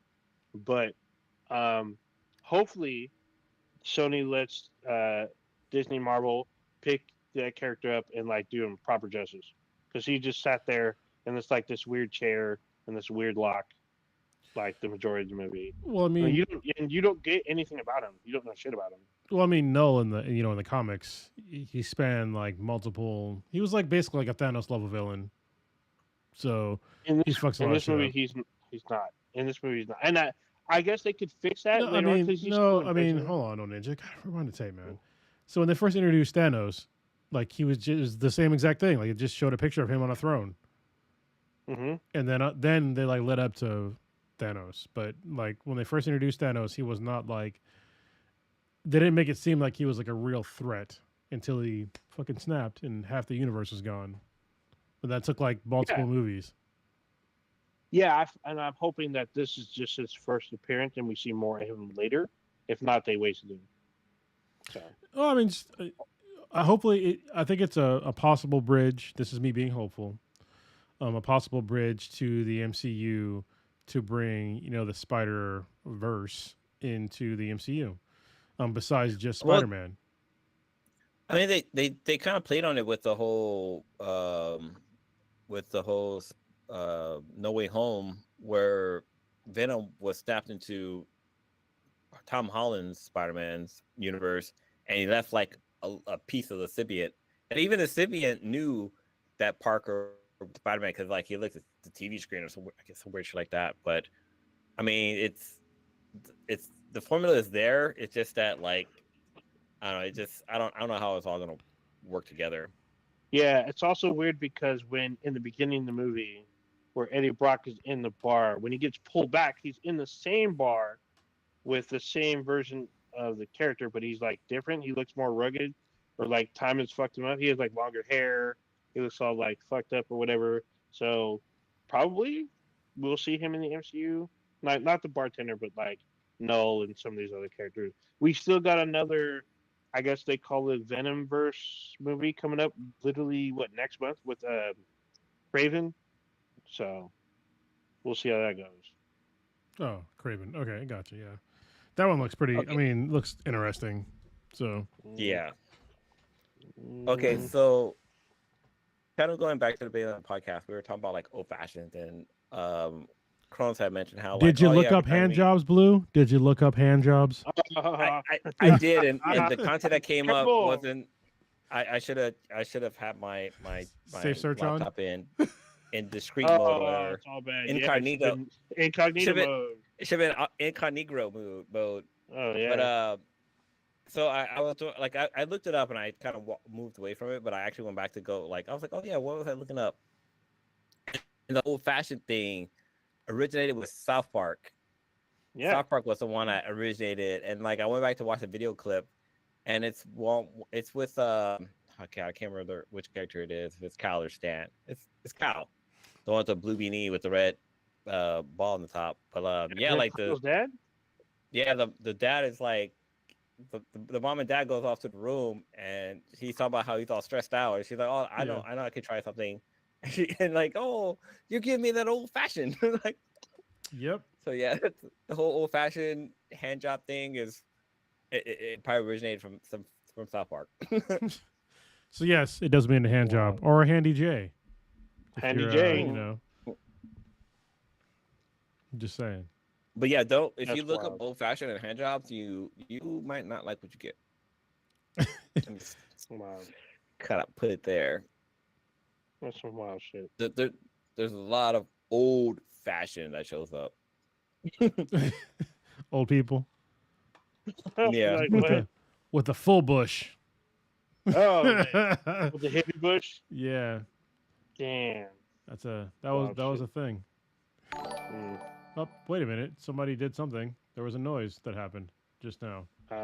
Somebody No donated noise on or my end. something. Oh, we got a subscriber. So thank Oh, there you you, Arc Gaming Live, for subscribing.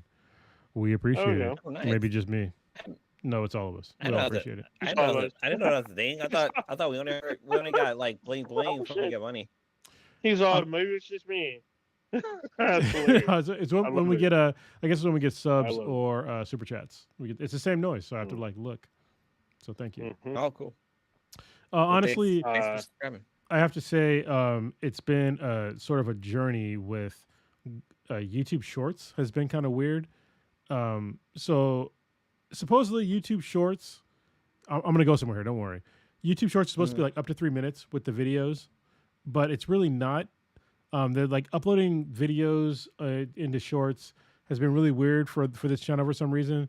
The vast majority of the shorts that I've uploaded has been less than a minute, but even then, sometimes they don't upload them as shorts, which is weird. I want to get the 3 minute long ones, so I'm doing just a minute long ones for shorts.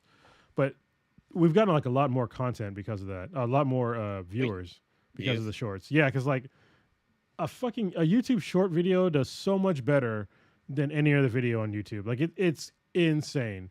It's not as good as like.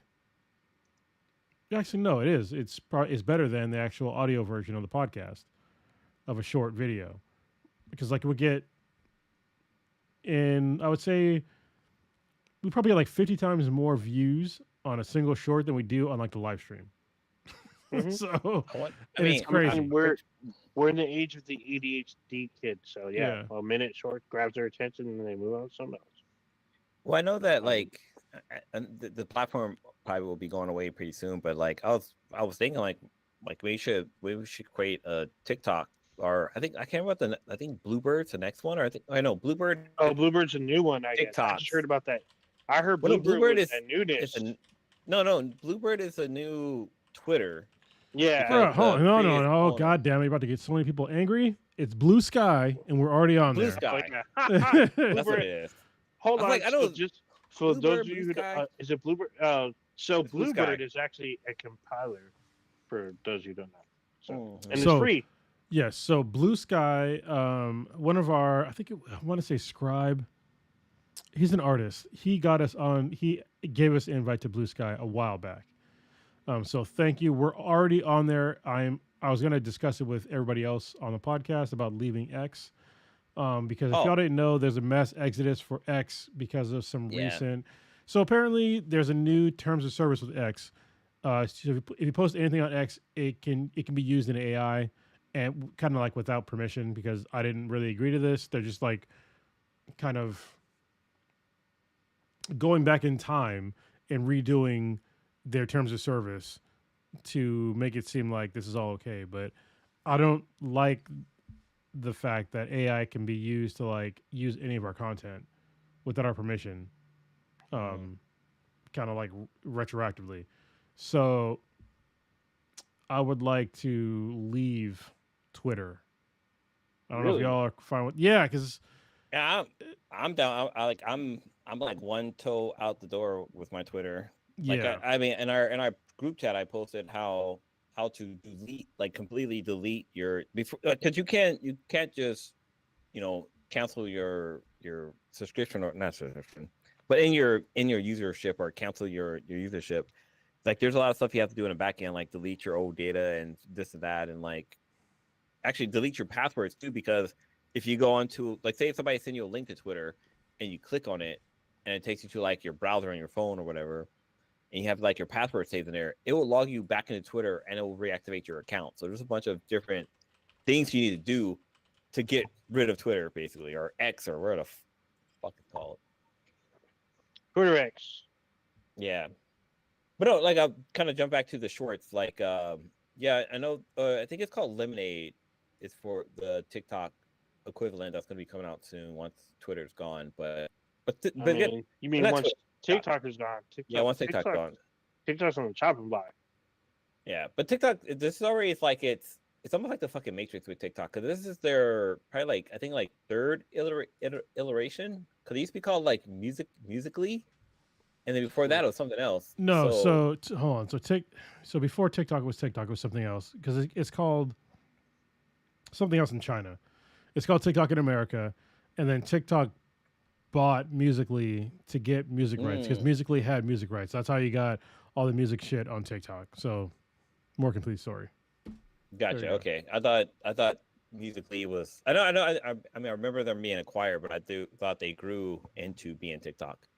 But yeah, I mean, like we should probably create an account on TikTok and just post a short on there as well. Well, I mean, we already have a TikTok. Actually, do we? I do. I don't know if we do. I don't know. I do. I have my own know. personal one. I don't know if we do as a whole. I mean, I guess we can. I'm pretty sure we do. So, yeah. Sure. But before we do a Mass X's a Twitter X, I guess we should all be because there's also something else. Even though Prodigy's not here, I'm gonna probably wait till 2 weeks to talk about it. So, yeah, because I was hoping to bring it because I know I'm not gonna wait for Stitch to be here, but he'll hear about it later. But about to announce something kind of cool in the next 2 weeks. So, You about to have a kid? no, that's You no. got the pussy. No, I mean, wow. Oh, I guess we don't have TikTok. It's personal TikTok. Yeah, we can hop on there and do that. I'll be Okay, right back. so we're switching it up. Okay, yeah, I'm gonna wait till I'm gonna wait until Prodigy is back on the podcast before I announce some big stuff for the podcast.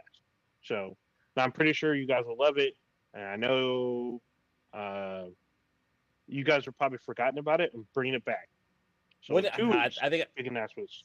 I think I know what you're talking about because I was thinking about that earlier today too. I was No, you like, won't. know, we haven't had one in a while, so we need to bring it back. So, Well, we'll talk about it live in 2 weeks.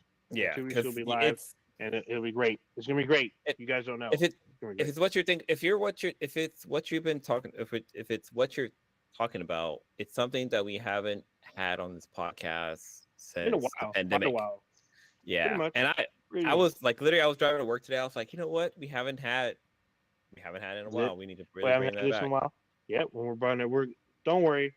All will be revealed in 2 weeks. So those of you who are new, you're gonna see a side of us that we used to do quite often, and yeah, just stay tuned. 2 weeks. For those of you who have been with us, thank you. We're bringing something. It's back. I'm pretty sure the fans will love it. Everyone should love it. It's gonna be great. So just stay tuned. That'll be what, the 1st or the 2nd or whatever of December. Big enough. So there you go. So yeah, Cronus stepped away. I'm like, bring in your boy. Talk about How to Train Your Dragon. Get it going. Yeah, that shit was crazy. I'm a big fan of How to Train Your Dragon. I love the film franchise. Like I watch. Actually, I mean, I'm a huge fan. I'm gonna grab a drink, but keep going. Yeah. So I'm a huge fan of the franchise, How to Train Your Dragon by DreamWorks. I'm a huge fan, but I've honestly never watched it in a theater. Like it's always been like on video, or whatever. But like, yeah, with the whole How to Train Your Dragon franchise, it's really good because you got like a kid who's an underdog, and his dad doesn't respect him and stuff like that, and he's like this whole Viking universe, and he learns how to train a dragon basically. And you know, Toothless is like an adorable dragon who's like a badass dragon that's like a legendary dragon, all these different things. And then like I think there's like 4 animated movies. Yeah, it's up there. Yeah. Yeah, it's up there. And you know, it's there's like a love story. There's like a love story behind it. There's like trust and like there's a lot of emotions going on with this franchise. And I did not see this in the future. Like this was not on my 2024 crystal ball. that they were making a live action version of it. Like this just came out of fucking nowhere, like left field. Did you know about them making a live action? Yeah, well, I heard about like maybe some like rumors about it, but then I didn't think it was real. But apparently, but it is real. I mean, they're really Yeah. making a live action. Well, hold on. Let me give some quotes. It's live yeah. action. All right, there's no fucking real dragons in the in the movie, obviously. But yeah, there is. What are you talking about? yeah, well, I'll get back to some of that in a minute. But yeah, I didn't know they're gonna do a live action version of it, which I'm like, it's cool, I guess. I mean, I love the movies, so Yeah, and actually, same here. there's movies and there's a TV show as well. So But yeah, yeah, I'll probably check it out with you know, my youngest, because my oldest, we watched it together, like the originals. So yeah, I'll check it out. But you but talking yeah, about so the yeah, controversy I was with just the, talking with about how the like the yeah. well, I haven't gotten there yet. So I was just Go talking about ahead. how like the trailer dropped today, and we got like little scenes of like of Hiccup meeting Toothless, and like I've seen videos of people comparing like the animated movie with like the trailer version, and it's not 1-to-1, but it's like damn near close. And Kronos had dropped this in our group chat. I was like, wait, they're making a movie of this? But I watched the trailer. I was like, whoa, this looks like it's gonna be really good. Like I really want it to be good. But then as I was scrolling through like different social media platforms, there was a lot of fucking hate coming for this movie, and it it made no fucking kind of sense. There's a lot of controversy with this movie already for a quick what 1 minute and 36-second trailer. Yeah. Like Yeah. it's fucking ridiculous. Like I guess it may come down to some of the characters are black. Well, at least one of them is black. I think Or it's Astrid, right? Shape. Well, I thought the twins are black too. Are they okay? So I don't know, Let but me go I know that I don't Astrid think the twins are black. is. I hate to say that. Okay, She's definitely mixed. so let me. Okay, that's what I was gonna say. I want to try and address colorism first. All right, if you're a mixed person in America and you're black, like you're still considered black to like most people. Wait. I'm gonna say it. We've heard it on this podcast. This is actually from a person I know. And I've said it at least 3 times this year. But less than black is still black. Yes, you're still black. Okay. I want to preface Take a that look. about what I'm going to say. The actress that is playing Astrid is the lightest fucking skinned black person.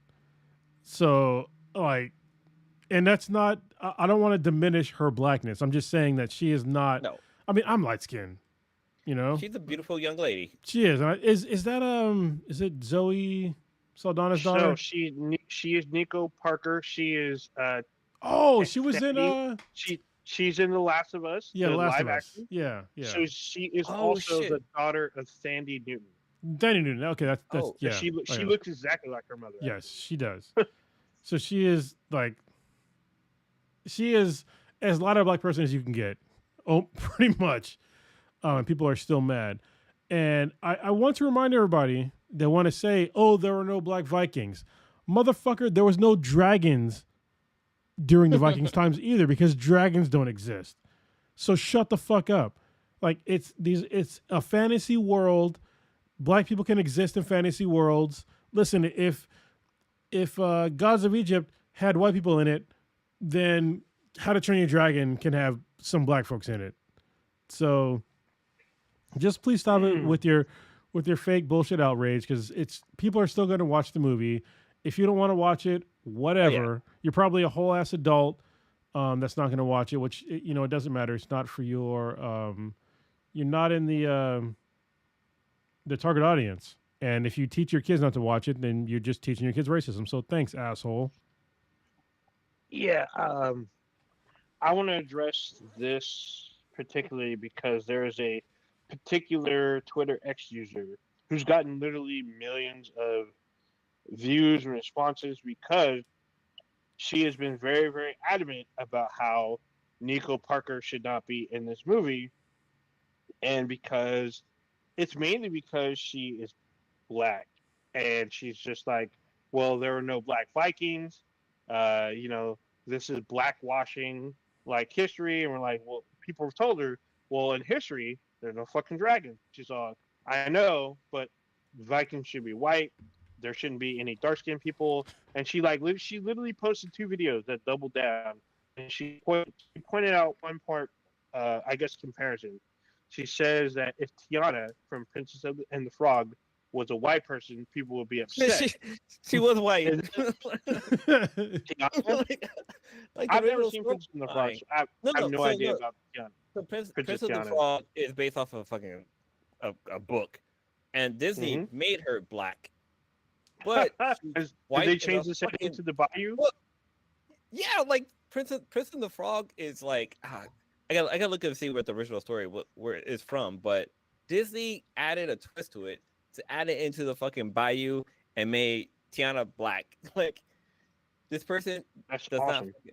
not fucking know. Like holy Well, shit. this was her comparison. I think she could add this to more blackwashing. However, her comparison is off because Astrid is not the main character. Hiccup is the main character. Astrid's just a supporting character. And the fact that her and other people keep talking about if Black Panther was a white guy, that's usually the counter. The go-to. I'm like, dude, Yeah. yeah, that's usually the go-to. But it's like, well, Black Panther is set in Africa and is the king of an African nation. And yes, there is South Africa, but you know, this is Wakanda is a made-up area. His blackness is inherently tied to his character, and Black Panther again is the main character of his story. And with So- the story, with How to Train Your Dragon, Hiccup is the main character. He is the main. It's him and Toothless I still and listen. their relationship. Jumping, I don't give a fuck. Jumping But back- yeah, good. go ahead. jump back to the Prince and the Frog. That is one of the Brothers Grimm story, which is a German Oh, tale.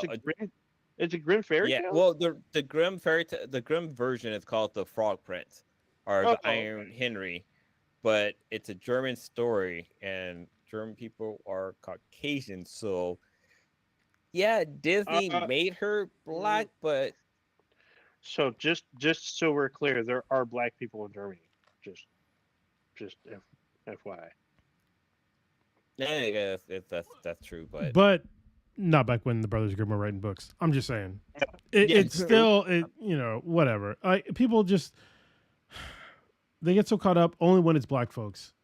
They sure do. It's, And it's funny because they complain so much talking about how their history is being erased. And I'm just like, what the fuck? dragons talk were about not in your history. whitewashing. There was never a time where some white kid trained a fucking dragon to go fight more dragons with his friends. This did not exist. So please, Mhm. you're literally constructing a new form of racism in fantasy worlds where it didn't exist. Like, this is why I get mad about Oh, when they get pissed off about ahead. like Lord of the Rings or some blah blah blah, where they have like black people in it. It's like there's no fucking elves, there's no orcs, there's no dragons, there's no fucking dwarves. Like none of those things exist.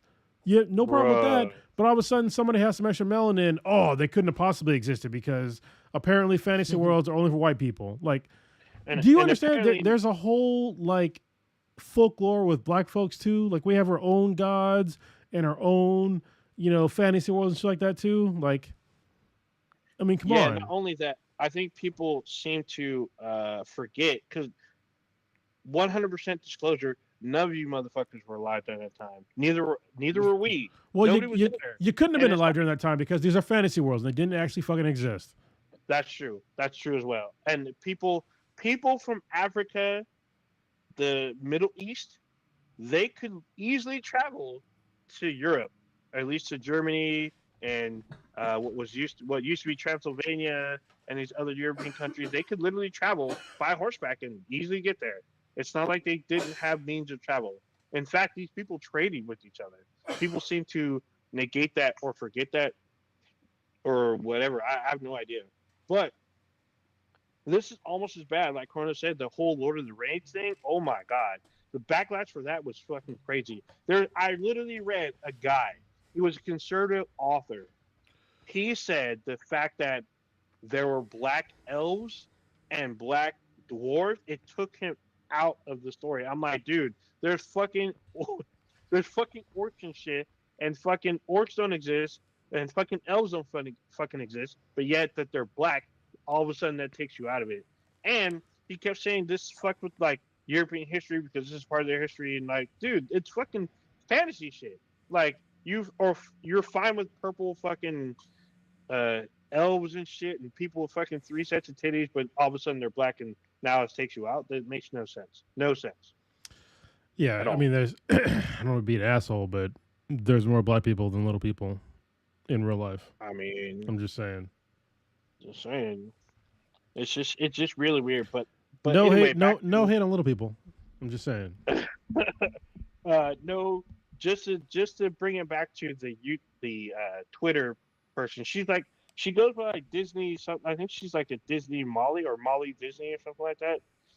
But she doubles down. She posted 2 videos talking about how, Asher shouldn't be black, and she understands that it's fake and shit. But Vikings were white people, and there shouldn't be any black people, and Disney fucked us, and our history being erased, and all this other shit. And I'm like, dude, what the? And she's all, Our "Because history. You people. Our history of Yeah. dragons.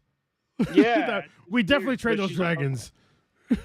she totally just doubled down. I'm like, dude, but the thing is, people keep talking about how racist, like, her uniform racist, but no one fights the fact that there's been numerous times where someone who's been black and they've been completely erased in history. So I'll give you just like 1 or 2 examples. I'll give you 2 examples.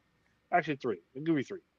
So my first example is there's a movie with Kevin Spacey, Helen Hunt, and Haley Joel Osment.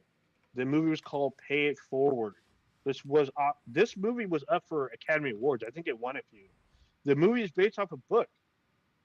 Kevin Spacey plays the lead male character from the book. The lead male character in the book is black. He's an African American teacher, but they recasted him, and very few people had outrage. There were people that asked the producers, and they're like, "Well, he auditioned, and they felt like he was right for the role." I'm like, okay, but like there was no real outrage for that. No one fucking was burning shit down and like, having online rants and shit. What was the other one? Oh, also, we talked about it earlier, Gods of Egypt. We talked about Gods of Egypt, like, who's in it? Fucking Christian Bale. I think Christian Bale's in this, and Sean Bean, a bunch of white guys, a bunch of Europeans playing African gods. And Chadwick Boseman is in the movie as well.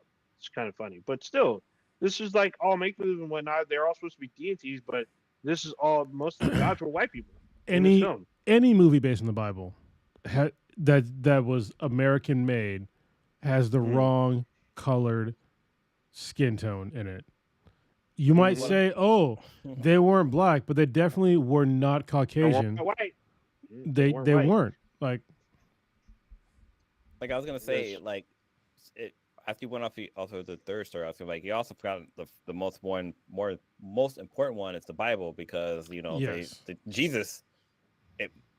People don't want to say it, but like, yeah, the Bible says that he had like skin of bronze and hair of wool. So, which if that doesn't define a black person, I don't know what does. I mean, he was definitely a brown skinned person for sure. He Maybe was a person that had melanin. For sure. I mean, it's hot out in the Middle East, so yeah. Of course. Yeah, like, you gotta fucking survive. Another character which has been played for centuries, literal centuries, it's a Shakespearean play, Othello. How many times has there been a white actor who has played Othello, but yet darkened their skin with like shoe polish or some bullshit to play the title of Othello? Othello has been traditionally played by white men up until like probably the 90s. Like, I know there's a version where Lawrence Fishburne, he plays Othello, and I guess the golden age of Hollywood, Laurence Olivier, he plays Othello. He's a white man, very, very white, and he fucking darkened his skin up to look like the black man. There was a reverse version played by Patrick Stewart. So there's a play that he was Othello, but he was the only white person. The entire rest of the cast was black, and he played Othello. I thought that was pretty interesting, pretty cool. And apparently he won some. I think he won some awards for it. But oh it was a man, great premise. this is kind of fucking me up right now. I'm actually reading the description of Jesus in the Bible again, and I think that most folks, me included, might have misread this.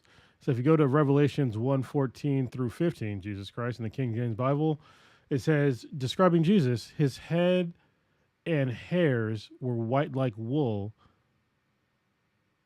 as white as snow. His eyes were as the flame of fire, his feet like unto fine brass, which would make him not white, as if they were burned by a furnace, and his voice was the sound of many waters. So honestly, this sounds almost like an albino person, but not really, because he was still brown. Because brass is brown, but he had white hair, so maybe he was, I don't know. And his eyes were red. Yeah, and his eyes were red, or at least orange like fire. So these are like very conflicting things. Oh, maybe he did have albinism. Maybe. No, because if you're an albino, if you're albino and black, you would still albino means you're gonna missing all your melanin, so he'd still be white.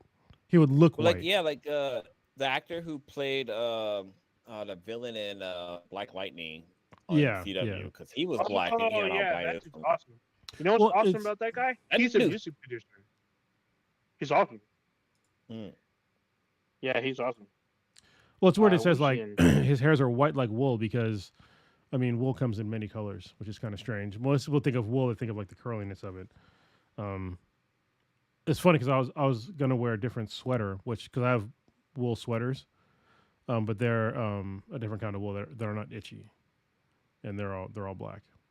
This is obviously my Yeti hoodie. So I'm trying to confirm this information, but if you're a Harry Potter fan, if you read the books and you watch the movies franchise, Ron's love interest was a girl by the name of Lavender Brown, and in the first 2 series, she was actually a black girl, and then all of a sudden she turned white. I saw somebody posted up, and I'm trying to like follow up and see if that's true, to see who the other actors was. And I thought she was Indian, but yeah, I could be no, wrong. that was. I think that Parvati. Oh, no, I was thinking. I think so. Yeah.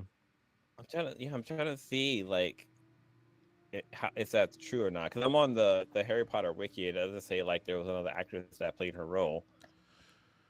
But so yes, I read all the Harry Potter books. And actually, this brings up something I wanted to kind of segue into at some point in this podcast. Before we end, is that I really want to do the book reading club for Breathing BTI. So I listened to like a lot of like shorter podcasts and like news podcasts and stuff. And apparently there has been a decline in reading in adults now. And there's been like a bunch of reasons for that. And if you're a listener to this podcast and you don't read or at least listen to books, I think you're missing out on a lot. If you're a younger listener to this podcast, I can understand more why you probably don't read for multiple reasons, which I can get into on like the first episode when we do like the reading club. But you're missing out on a lot. I think that books are awesome. Like I usually listen or read a book a week, and it's way different from like watching something, because it's all in your imagination. And it's like, and then when you see these things get picked up for like TV shows and movies, it's like, it's very weird. Because like with Harry Potter did a pretty decent job with it, but there's a book called Dungeon Crawler Carl, which is like one of my favorite books right now. They got picked up, and Seth MacFarlane is going to run the show. And already they got picked up? Holy shit, dude! There's fucking 7 books. Oh, I don't know. This is my first dive into this.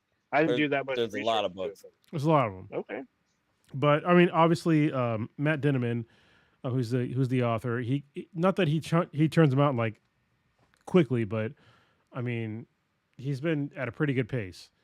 And I think that this is not going to be, it has to be like PG, not even PG.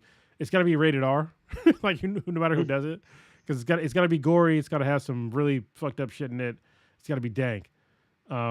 But I think reading books, having all this stuff in like your head, it really expands like your mind of like just imagining all these scenes in your brain. And there are certain things that you get with books that you cannot do in movies and even audio or anything else. Or in audio you kind of can if you like read the book, but you can get the perspective of the main character or characters in their heads in book Hmm. format. It's very hard to translate that into like like an audio visual form, like especially a visual form of like being in somebody's head, like what they're actually thinking, because then it becomes like kind of weird in the visual format, but in a book it works way better, and you can just imagine like what everything is happening. Like you get to be fantastical. It brings you back to like being a child and really having an imagination again, because when you're reading a book, it, in your head you reconstruct these scenes in your head, and so it, You don't reconstruct it, you create that universe basically. yeah. You're the director, like you're using your imagination to say what the main character looks like, what the female love interest looks like you're the fucking director basically. Like you're creating your own fucking universe inside your head, and that's one of the cool things about reading books, is that you get that that experience basically. Yeah. Hmm. Yeah, so So go ahead. uh, I was gonna say, well, if you, I'll save it to your, I'll save it to your done. I'm gonna add an addendum to it.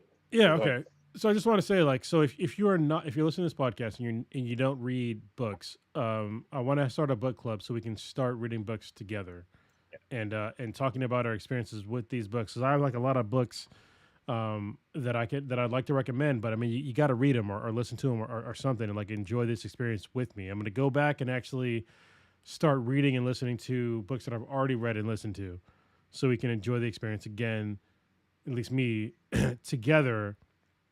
And I want to get your thoughts on these books.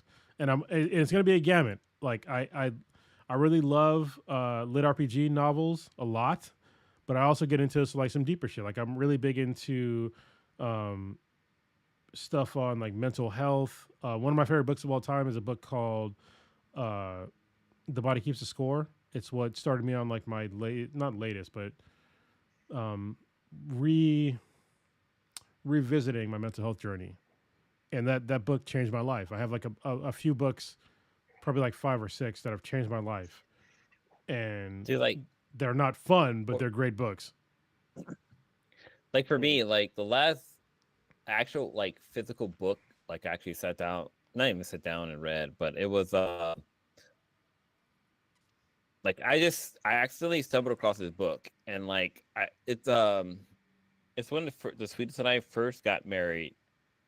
We our first anniversary was like, your first anniversary is like, the theme is paper, and I bought her a fucking an e-reader, because that's like digital paper basically. Yeah, And I just stumbled across the book Infinite, and I it's a great literally book. sat there all fucking night and just read that goddamn book. I was so like, I read the book from cover to cover.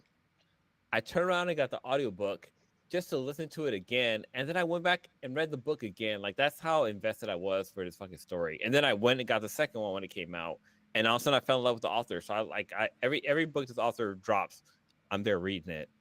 But Jeremy yeah, Robinson, like that's who wrote the book, right? Yeah, Jerry Robinson, Shout out Jeremy yes, Robinson. He writes really good books. yeah, he writes really good fucking books. And J RC R.C. Bray. okay, yeah, RC Bray is fucking.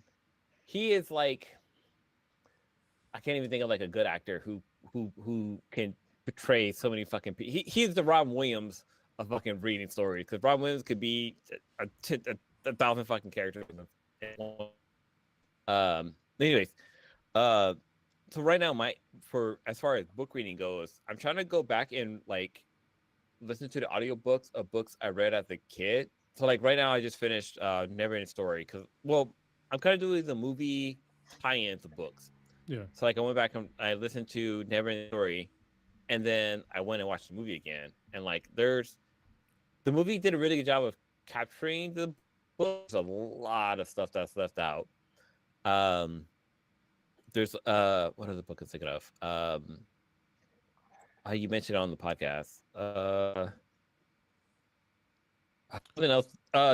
Three Body Problems. So right now I'm listening to Three Body Yeah, Problems. that's a great one. Netflix. Yeah. Netflix is doing like they're doing a show based off that book, and Netflix is doing a really good job of covering that book.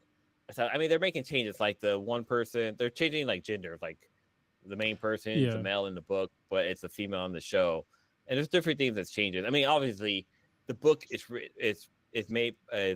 by a Chinese person, so everybody's like Chinese, but in the show they're like American, whatever not. Well, I'm glad you brought this book up because this is a really good example of like the book experience compared to like the show experience. So in the book, like just negating like all like the changes, but so in the book, the alien race in Three Body Problem, they're not described in the book, like at all.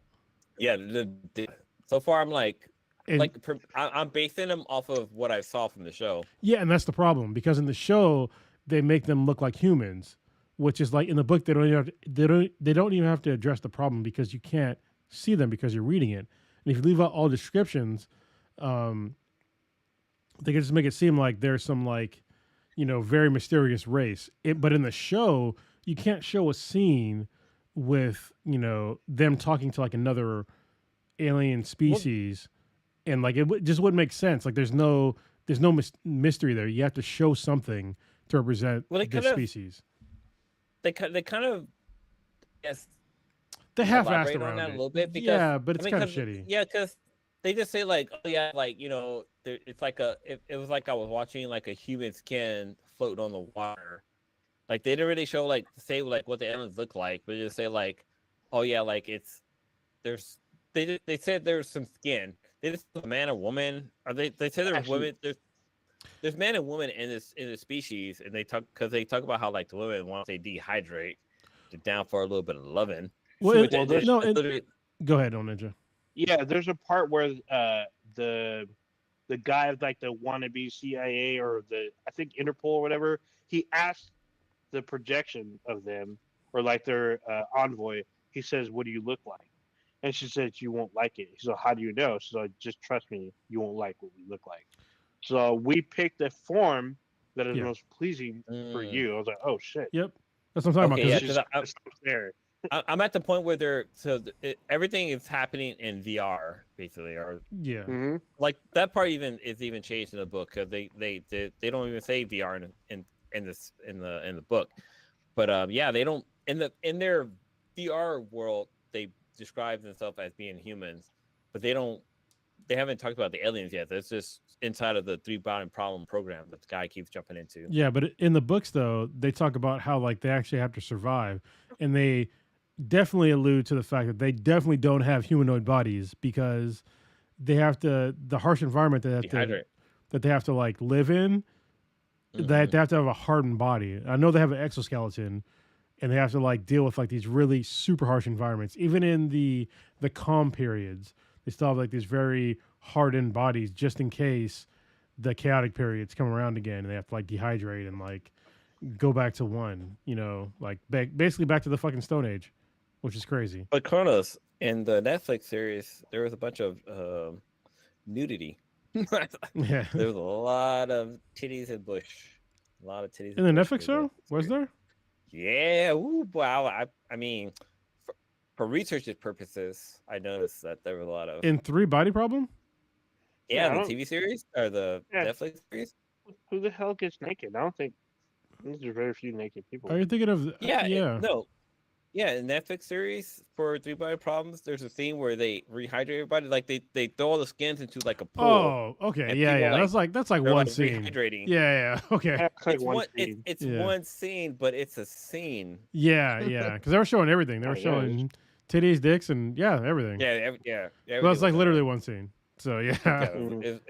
It's one. Yeah. It did stand out because I was just like, yeah, they're just like average bodies.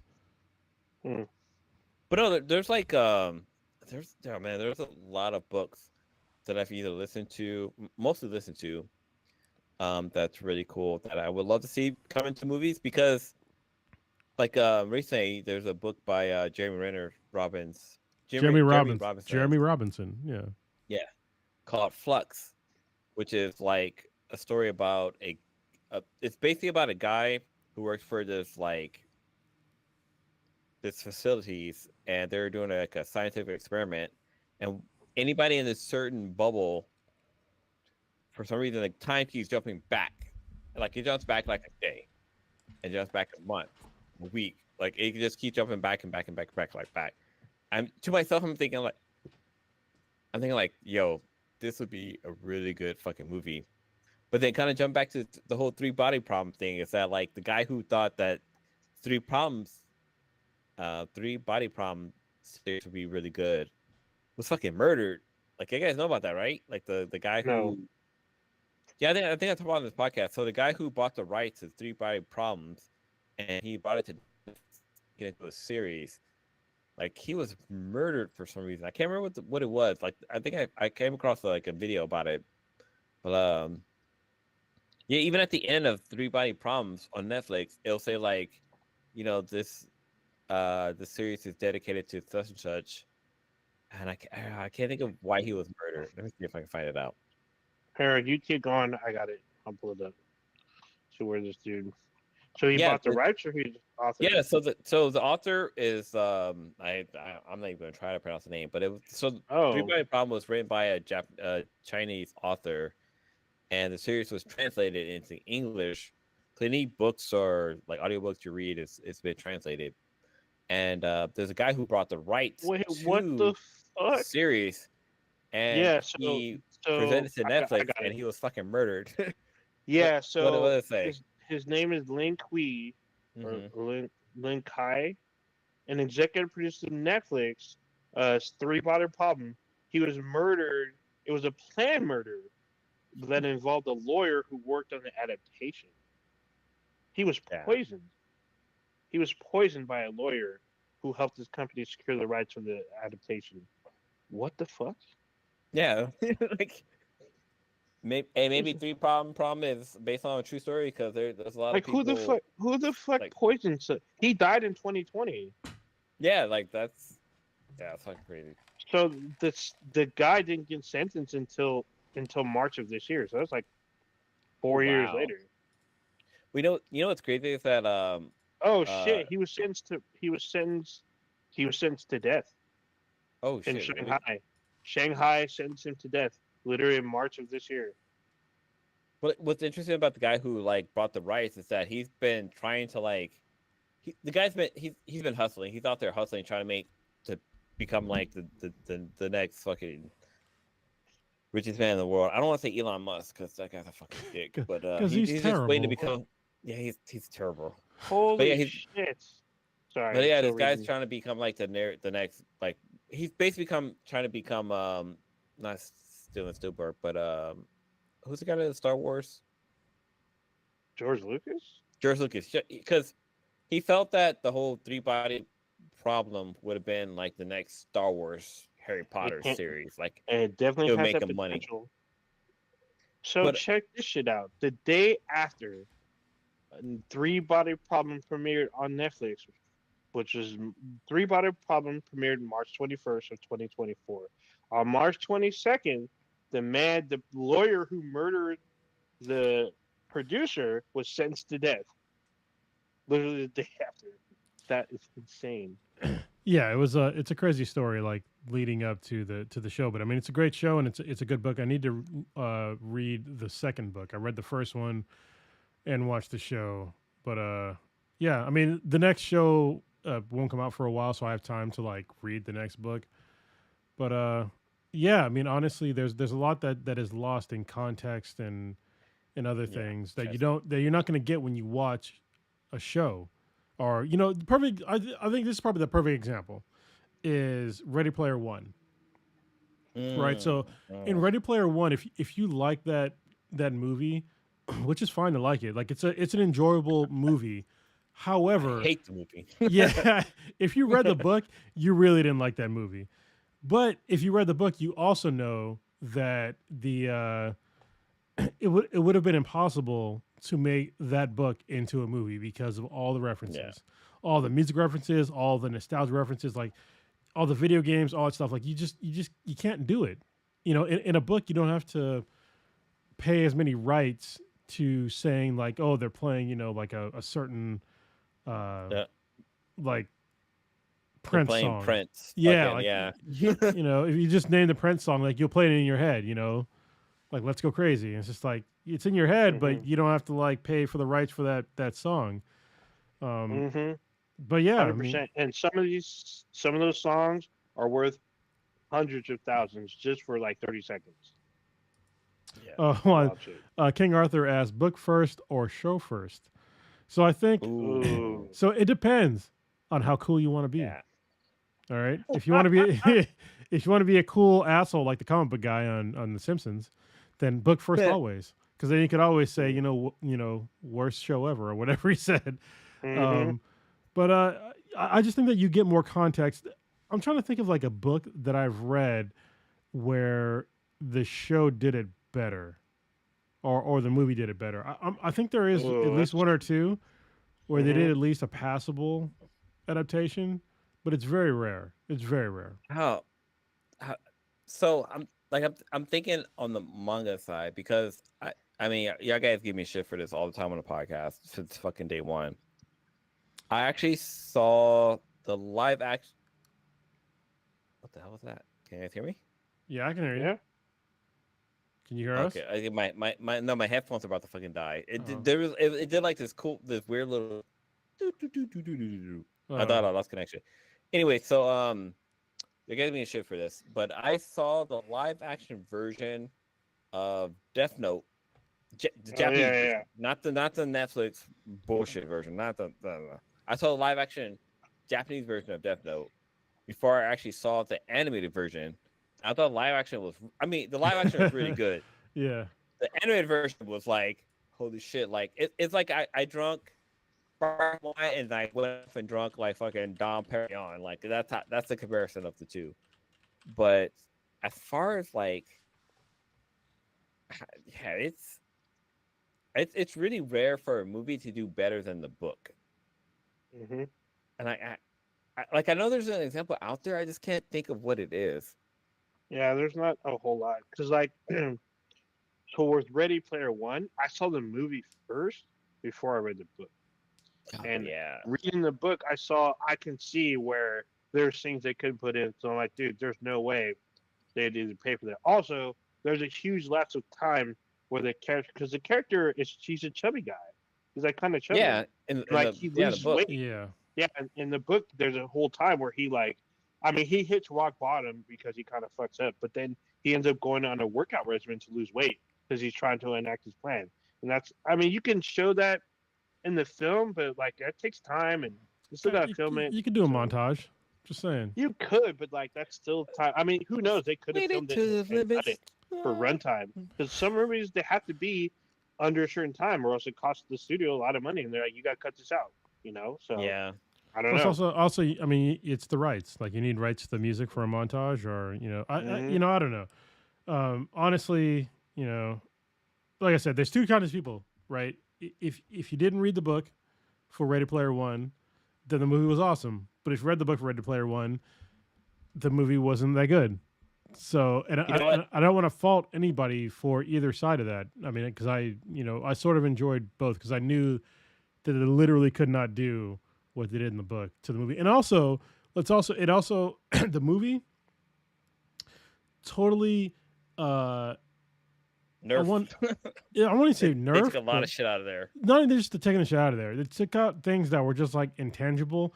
So the Yeah. book, if you read the book, physically read the book, like in a fucking book format, like reading the pages, there was Easter eggs in the book, and if you figured them all out, you could win a DeLorean, like a real life fucking DeLorean, and somebody did. And you can't put that in movie format. Well, not just that they kept it that movie format, is that they showed the fucking winner of that DeLorean on Attack of the Show. It was Yeah. fucking cool. Yeah. Yeah. Attack of the Show. And Damn. like I don't Ooh. even know who told me or referred me to even reading Ready Player One. like I don't know even where because I think I brought that onto the podcast. I feel like I was the one that like mentioned Ready Player One on the podcast. It started off as as an audiobook, and then I turned around and read the fucking book, and then I went back to read the audiobook again. Well, maybe it was Attack of the Show. I think Attack of the Show was the one that led me to wanting to read the book. Anyways, I was gonna say that a lot of the books like I've been going through and Chronos been mentioning as well. Like, I think what is it? The one the triangles. They're by the problem. Oh, you're talking about pandemic? No, the triangle. Pandemic. Yeah. Oh my god. That book is so one fucked needs to up. be a fucking book. Yeah, that needs is to be a good. show. Well, yeah. So it definitely needs to be a series. But then I feel like the third book just kind of they just went away from the source material. Like the whole triangles and the skins. I mean, I really need to do a book club. Like it's like a book club thing. Like, oh yeah, this book took me out of the source material because like everybody has the skin tags and blah blah. Now it's just, you got China stealing stuff and bombs and stuff, and it's fucking The Walking Dead basically. But so did you? It's still a good series. So if you read like the book, the Scott Sigler, it's called Pandemic, which is a series. It's a great series. So like the first really two good. books are probably more cohesive because the last book he made like way after the first two books to finish it.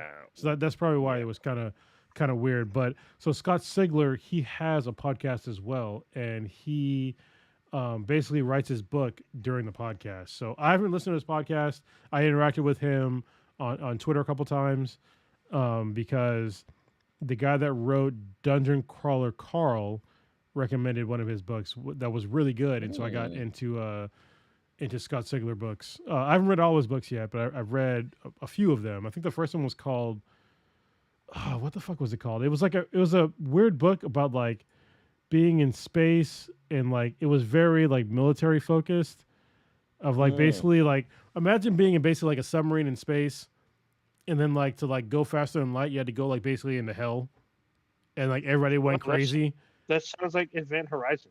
It kind of is like that, but like it's better than that. Like, cause it gets crazy because like some people that when you dive into like the hell dimension, like they would be sort of normal. They go kind of crazy, but other folks like you had to like strap them down because they like murder people, and then and while still going through military operations. And it was a very interesting book series. Wait, I feel like it's not a book called Ghost, is it?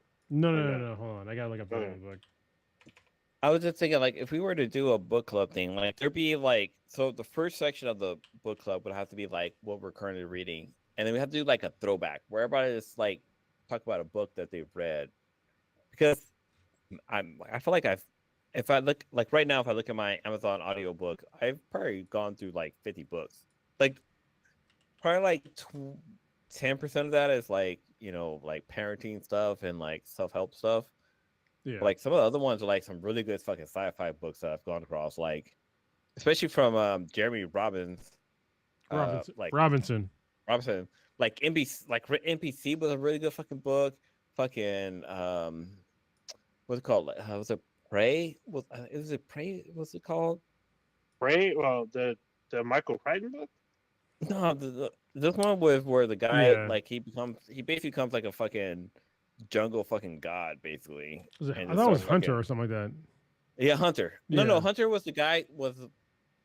That was a kid who was born in like Alaska, and like he somehow inherited like some fucking crazy ass fucking powers. Oh, I think the one you're talking about was like where people like mutated, like crazily. No, it's not that. It's the one I'm thinking about is where oh shit, I keep thinking where my train of fucking thought. Now I'm not thinking about it. No, it was the one where. Shit, what is it? I can't think of it anymore. Because Hunter was the one where the guy was a kid and he was born in Alaska and he ended up inheriting all these powers. And the one I'm thinking about is the one where where he crash lands in like the rainforest, and he basically like adapts to the environment. It becomes what's it called, like Wapanori. Oh, he basically becomes yeah. Maybe Mappin that one's Hunter. Mappin. I can't even say the name of it now. It's Mapinori. Wada or Mapinori? something like that. Yeah. Yeah. Somebody that What's speaks that? Spanish is gonna be so mad listening to this. It's Oh, I gotta No, fucking. they're Gotta go back fucking and look at that. morons. Yeah. What's it called? Was it called Hunter? No, it was called Hunter. It was called. I gotta. Where's my phone at? But no, like seriously, this author has really changed my fucking life. But then, like again, I've been like I talked about on the podcast. I went back and started listening to the Never Ending Story, which I learned was a book that was written in German and was translated into English and was made into a film. And like the book was made into 2 movies, and the first half of the movie was movie 1. Second half of the book was made into movie 2, and movie 2 did not follow the book at like I want to say at all, but not at all. Like there's a lot of stuff that they did not do. But then again, the second book or the second movie didn't do as good as the first one. There's 3 movies though. Oh yeah, it's 3 movies. There's the third. I think the third movie just went on a fucking tangent. It's like they did their own fucking thing. That's wild stuff. I was thinking of Hunger. The Hunger. Yeah, Games. Hunger. That's what it was. Yeah. Not Hungry or Hunter. It's Hunger. That one was really good. That was a really good fucking series. Yeah. Especially since there was a character named Kronos in there. I mean, like literally as I was listening to the book and Kronos' character came up, I was not expecting like the fucking voice. Like it fucking scared me. Holy shit! No, 'cause Jack this Black character is sorry. Jack Black on. is in Never Ending Story Part 3, and he's like super skinny. there's a part 3. Yeah, yeah, the there's a third 3, movie. yeah. Jack Black's in it.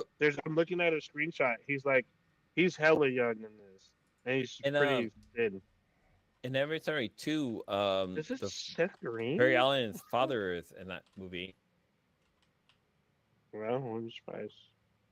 But yeah, there's a lot of really good like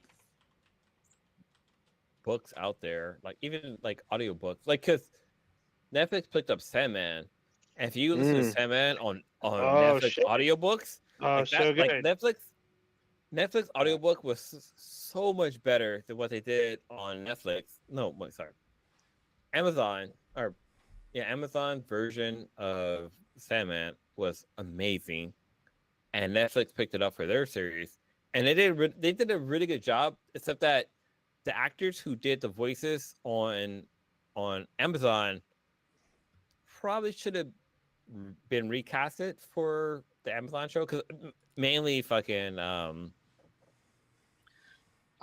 chick who did Death. What's her name? Aubrey. Yeah, Aubrey no, Plaza. not Aubrey. No, Aubrey Plaza wasn't Death, and no, it's Sandman. Sandman. Oh, and Was it- Sandman. Oh, that's Was it Kat Sandman. Dennings? Kat Kat Dennings. Dennings, Yeah, I was yes. gonna say Prodigy's Bay. Yeah, Kat Dennings should have been. If Kat Dennings was Sandman in the Netflix version, I'd be like, okay, this is spot on, perfect. But then again, they recasted a black lady, and she did a really good job too. Yeah. So it's Mapinguari is what I was thinking of. That's the Brazilian mystical beast thing that was in Yeah, The Last Hunter. Yeah. Or yeah, one of those books. Anyway, we gotta wrap it up because it's Yeah, almost For sure. 11 and I gotta edit and shit. So Right. all right. All right, Odija, what you got Oh, populating, calculating to next So- episode? what's really hot right now? It's like burning up, and it's just released like a couple days ago. Is William Shatner reprises his role as Captain Kirk in like this Star Trek short, and so there's a lot of people involved in this short. It's called Unification. It's like Unification 7-8 something whatever. Just look up Unification Star Trek Unification, not the Next Generation episode. It's the return of Captain Kirk. It's the ending that everybody kind of wanted, where Kirk and Spock say goodbye to each other after they both after Kirk has basically died. It's like a I guess a purgatory or another realm. Maybe it's a Netflix, but it's 8 minutes. It's an 8-minute story, and like there's very little talking, but it's like very cool. Like Sam Witwer's in it. He plays like a version of Kirk. It's fucking great. He plays Star Killer. Yeah, Killer plays Star Trek or I the know. Green Lady Killer. But yeah, it's very good. if you're a Star Trek fan, it's a must watch. It's like 8 minutes. Go ahead. It's on YouTube now. It's originally on, I think it's on Paramount site. Uh, but this is like a lot of people approved this. The Nimoy estate approved it. William Shatner's in it. Paramount approved it. They actually have the return of Robin Curtis. If you know who she is, she's in it. If you don't, just watch it. You'll get it. Um, Other than that, for me this weekend, I'm just kind of chilling. It's supposed to be rainy for like the next week. I don't know if it's this whole state or just the Bay, It's just but it's gonna be lots of rain. It's north of me. Yeah, so it's just gonna be rain for like a good 5 days straight. So I'm just trying to be settled in. I don't really plan to go anywhere until next week because next week I will not be on the podcast because next week is Turkey Week. So I'll be out of town for a couple days. So that's what I'm saying. In 2 weeks will be the big announcement for everything going on. So the first week of December, everyone will hear like the big drop. I'm just catching up on all these shows that everyone's been talking about, like the Penguin and Damn. what is it, the King of Tulsa, stuff like that. So, and I'm playing the new Black Ops like new shit. I think there's a new map for zombies this weekend, but we'll see. That'd be cool. That's I it for me. mean, great timing because holiday season. Yeah, People are gonna be at course. home, and yeah, obviously Yeah. I talked about how my love for the latest The Call of story. Duty zombie mode. It's been great. It's been fun. Blue is gone for now. I don't know where he went. Okay. So I guess what I'll you got just populating? what do I got going on? We didn't talk about Dan to Dan, the latest episode, which has been like the most emotional episode. It brought tears to my eyes with my black heart. I'm just saying, it's one of the most, it's the most emotional episode of Dan to Dan so far, which isn't hard because most of them are dank and silly, but this one is like has a really fucked up story. And yeah, I think I read somewhere today that we're not going to see another Dan Da Dan until December 9th, which would be a shame. But it's fine. Turkey Day's coming up, so whatever. But I want to talk about it next week, hopefully. If we're not going to have a consensus on next Wednesday, we'll probably talk about the latest book that I've been reading to start the book club. And then I'll pick another book that we can read together, hopefully over the next week, and we'll just start it then. I mean, it's the holiday season. It's a good time to read some books. You have some downtime, so yeah, we can start it then. So other than that, I'm looking forward to Thanksgiving. This is gonna be kind of weird for me because this is the first time. How do I put this? I'll have Riley, but I won't have Kay for like the first holiday season, which is gonna be fucking weird. But I'm gonna spend the time with my brother. He's a fire captain, so he's a firefighter, and I'm going to spend time with him at his fire station, and a bunch of firefighters, which I'm looking forward to doing that because I didn't have any plans. So I thank him for inviting me and my youngest out to go spend time with them. So yeah, That's one of the reasons why I love fucking Thanksgiving over Christmas. It's just like so one of the reasons why I love Thanksgiving over Christmas was like I was literally on my way up to my mom's house and my tire blew out. I was going up to my mom's house for Thanksgiving, my tire blew out, and I was like, "Fuck! Like, what am I gonna do?" And I had hit one of my friends like, "Hey, are you down to help me out?" Because like I didn't have.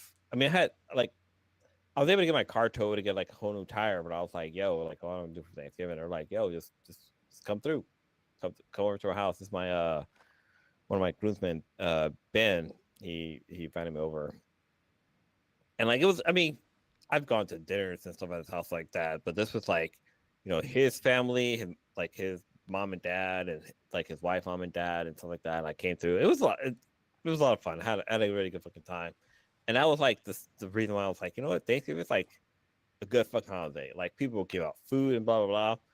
Christmas, motherfuckers are fighting over fucking gifts and blah blah. Like there's one year where I brought like everyone in my family like fucking gifts. And I was like the 1 year I did not get a fucking gift. Like, I gave so many people gifts and I get fucking gifts. So that's the reason why I love Thanksgiving over over Christmas. Anyways, yeah. So this week, for me, I was hoping to watch Ed and Ann. I mean, we didn't like Cronin said, we didn't talk about it because this episode was like, So yo, good. like if you know the story of Bloody Mary, it kind of was like an animated version of that story, but deeper, like a whole lot fucking deeper. Like it was fucking crazy. I hope to catch up on Arcadia on Arcane. Netflix. Arcane. Yeah, so Arcane. good. We didn't talk about that Yeah. either. Yeah. Oh, we didn't talk about that Yeah. either. Fuck. Yeah, we didn't talk about that either, and it's like I think they're 6 episodes deep now, Yep. which is great because I saw like a snippet of it of like today's episode. I was like, oh, I need to catch up. If we don't do a podcast next week, like I'm down to do a book club thing so we can talk about a couple of books that we've gone through. But I need to catch up on Demon Slayer because like holy shit, there's some stills that were dropped recently that I was like, wait, how far behind am I? Because I'm very far behind.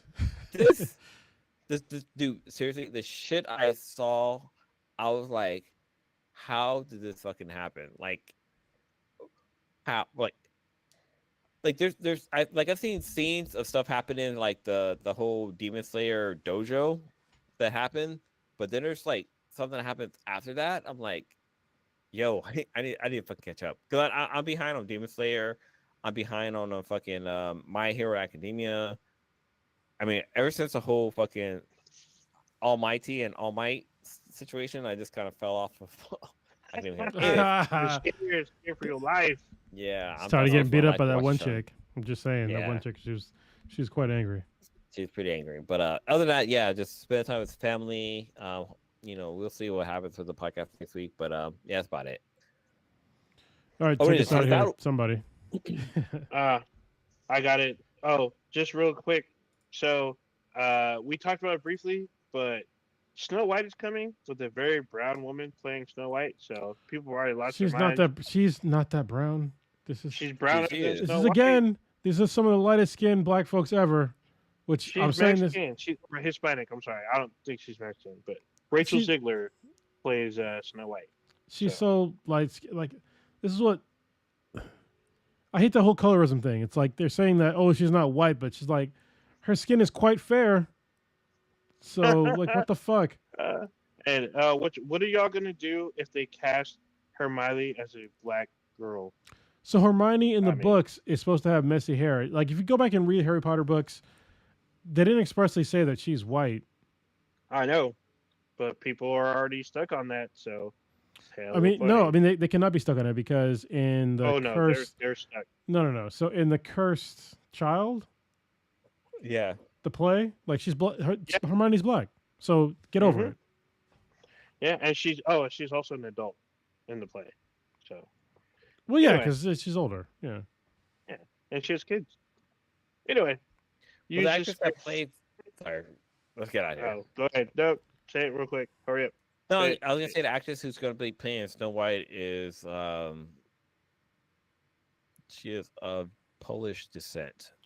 See, so get the She's fuck out Polish of here. and Colombian. No, Goddamn. she's her mom is Colombian and her dad is Polish. These people, like, She's, Yeah. she's. I mean, whatever. She was She's in very Little brown. Mermaid and other stuff, but yeah. All right. You just experienced Black and the Black Ties Infinity, the dankest podcast on the internet. Check us out anywhere and everywhere with Bees and BTI. We're pretty much on all the socials, maybe even leaving one, but keep an eye out for us. Just look for us at Bees and BTI. It's BTHANBTI. Anywhere you get your podcast, just know that every Wednesday, 8:30 Pacific-ish time, we go live on YouTube and simulcast on Twitch. Just look for us. Like I said, we have our official website, bandheadproductions.com/BNBTI. We have an email, bnbti@gmail.com. You can email us and let us know you want to join our Discord server because we have one of those too. And I guess we're going to be joining a couple more social media stuff, so be looking out for us out there. all right, Yeah. we are, I guess, officially out this bit.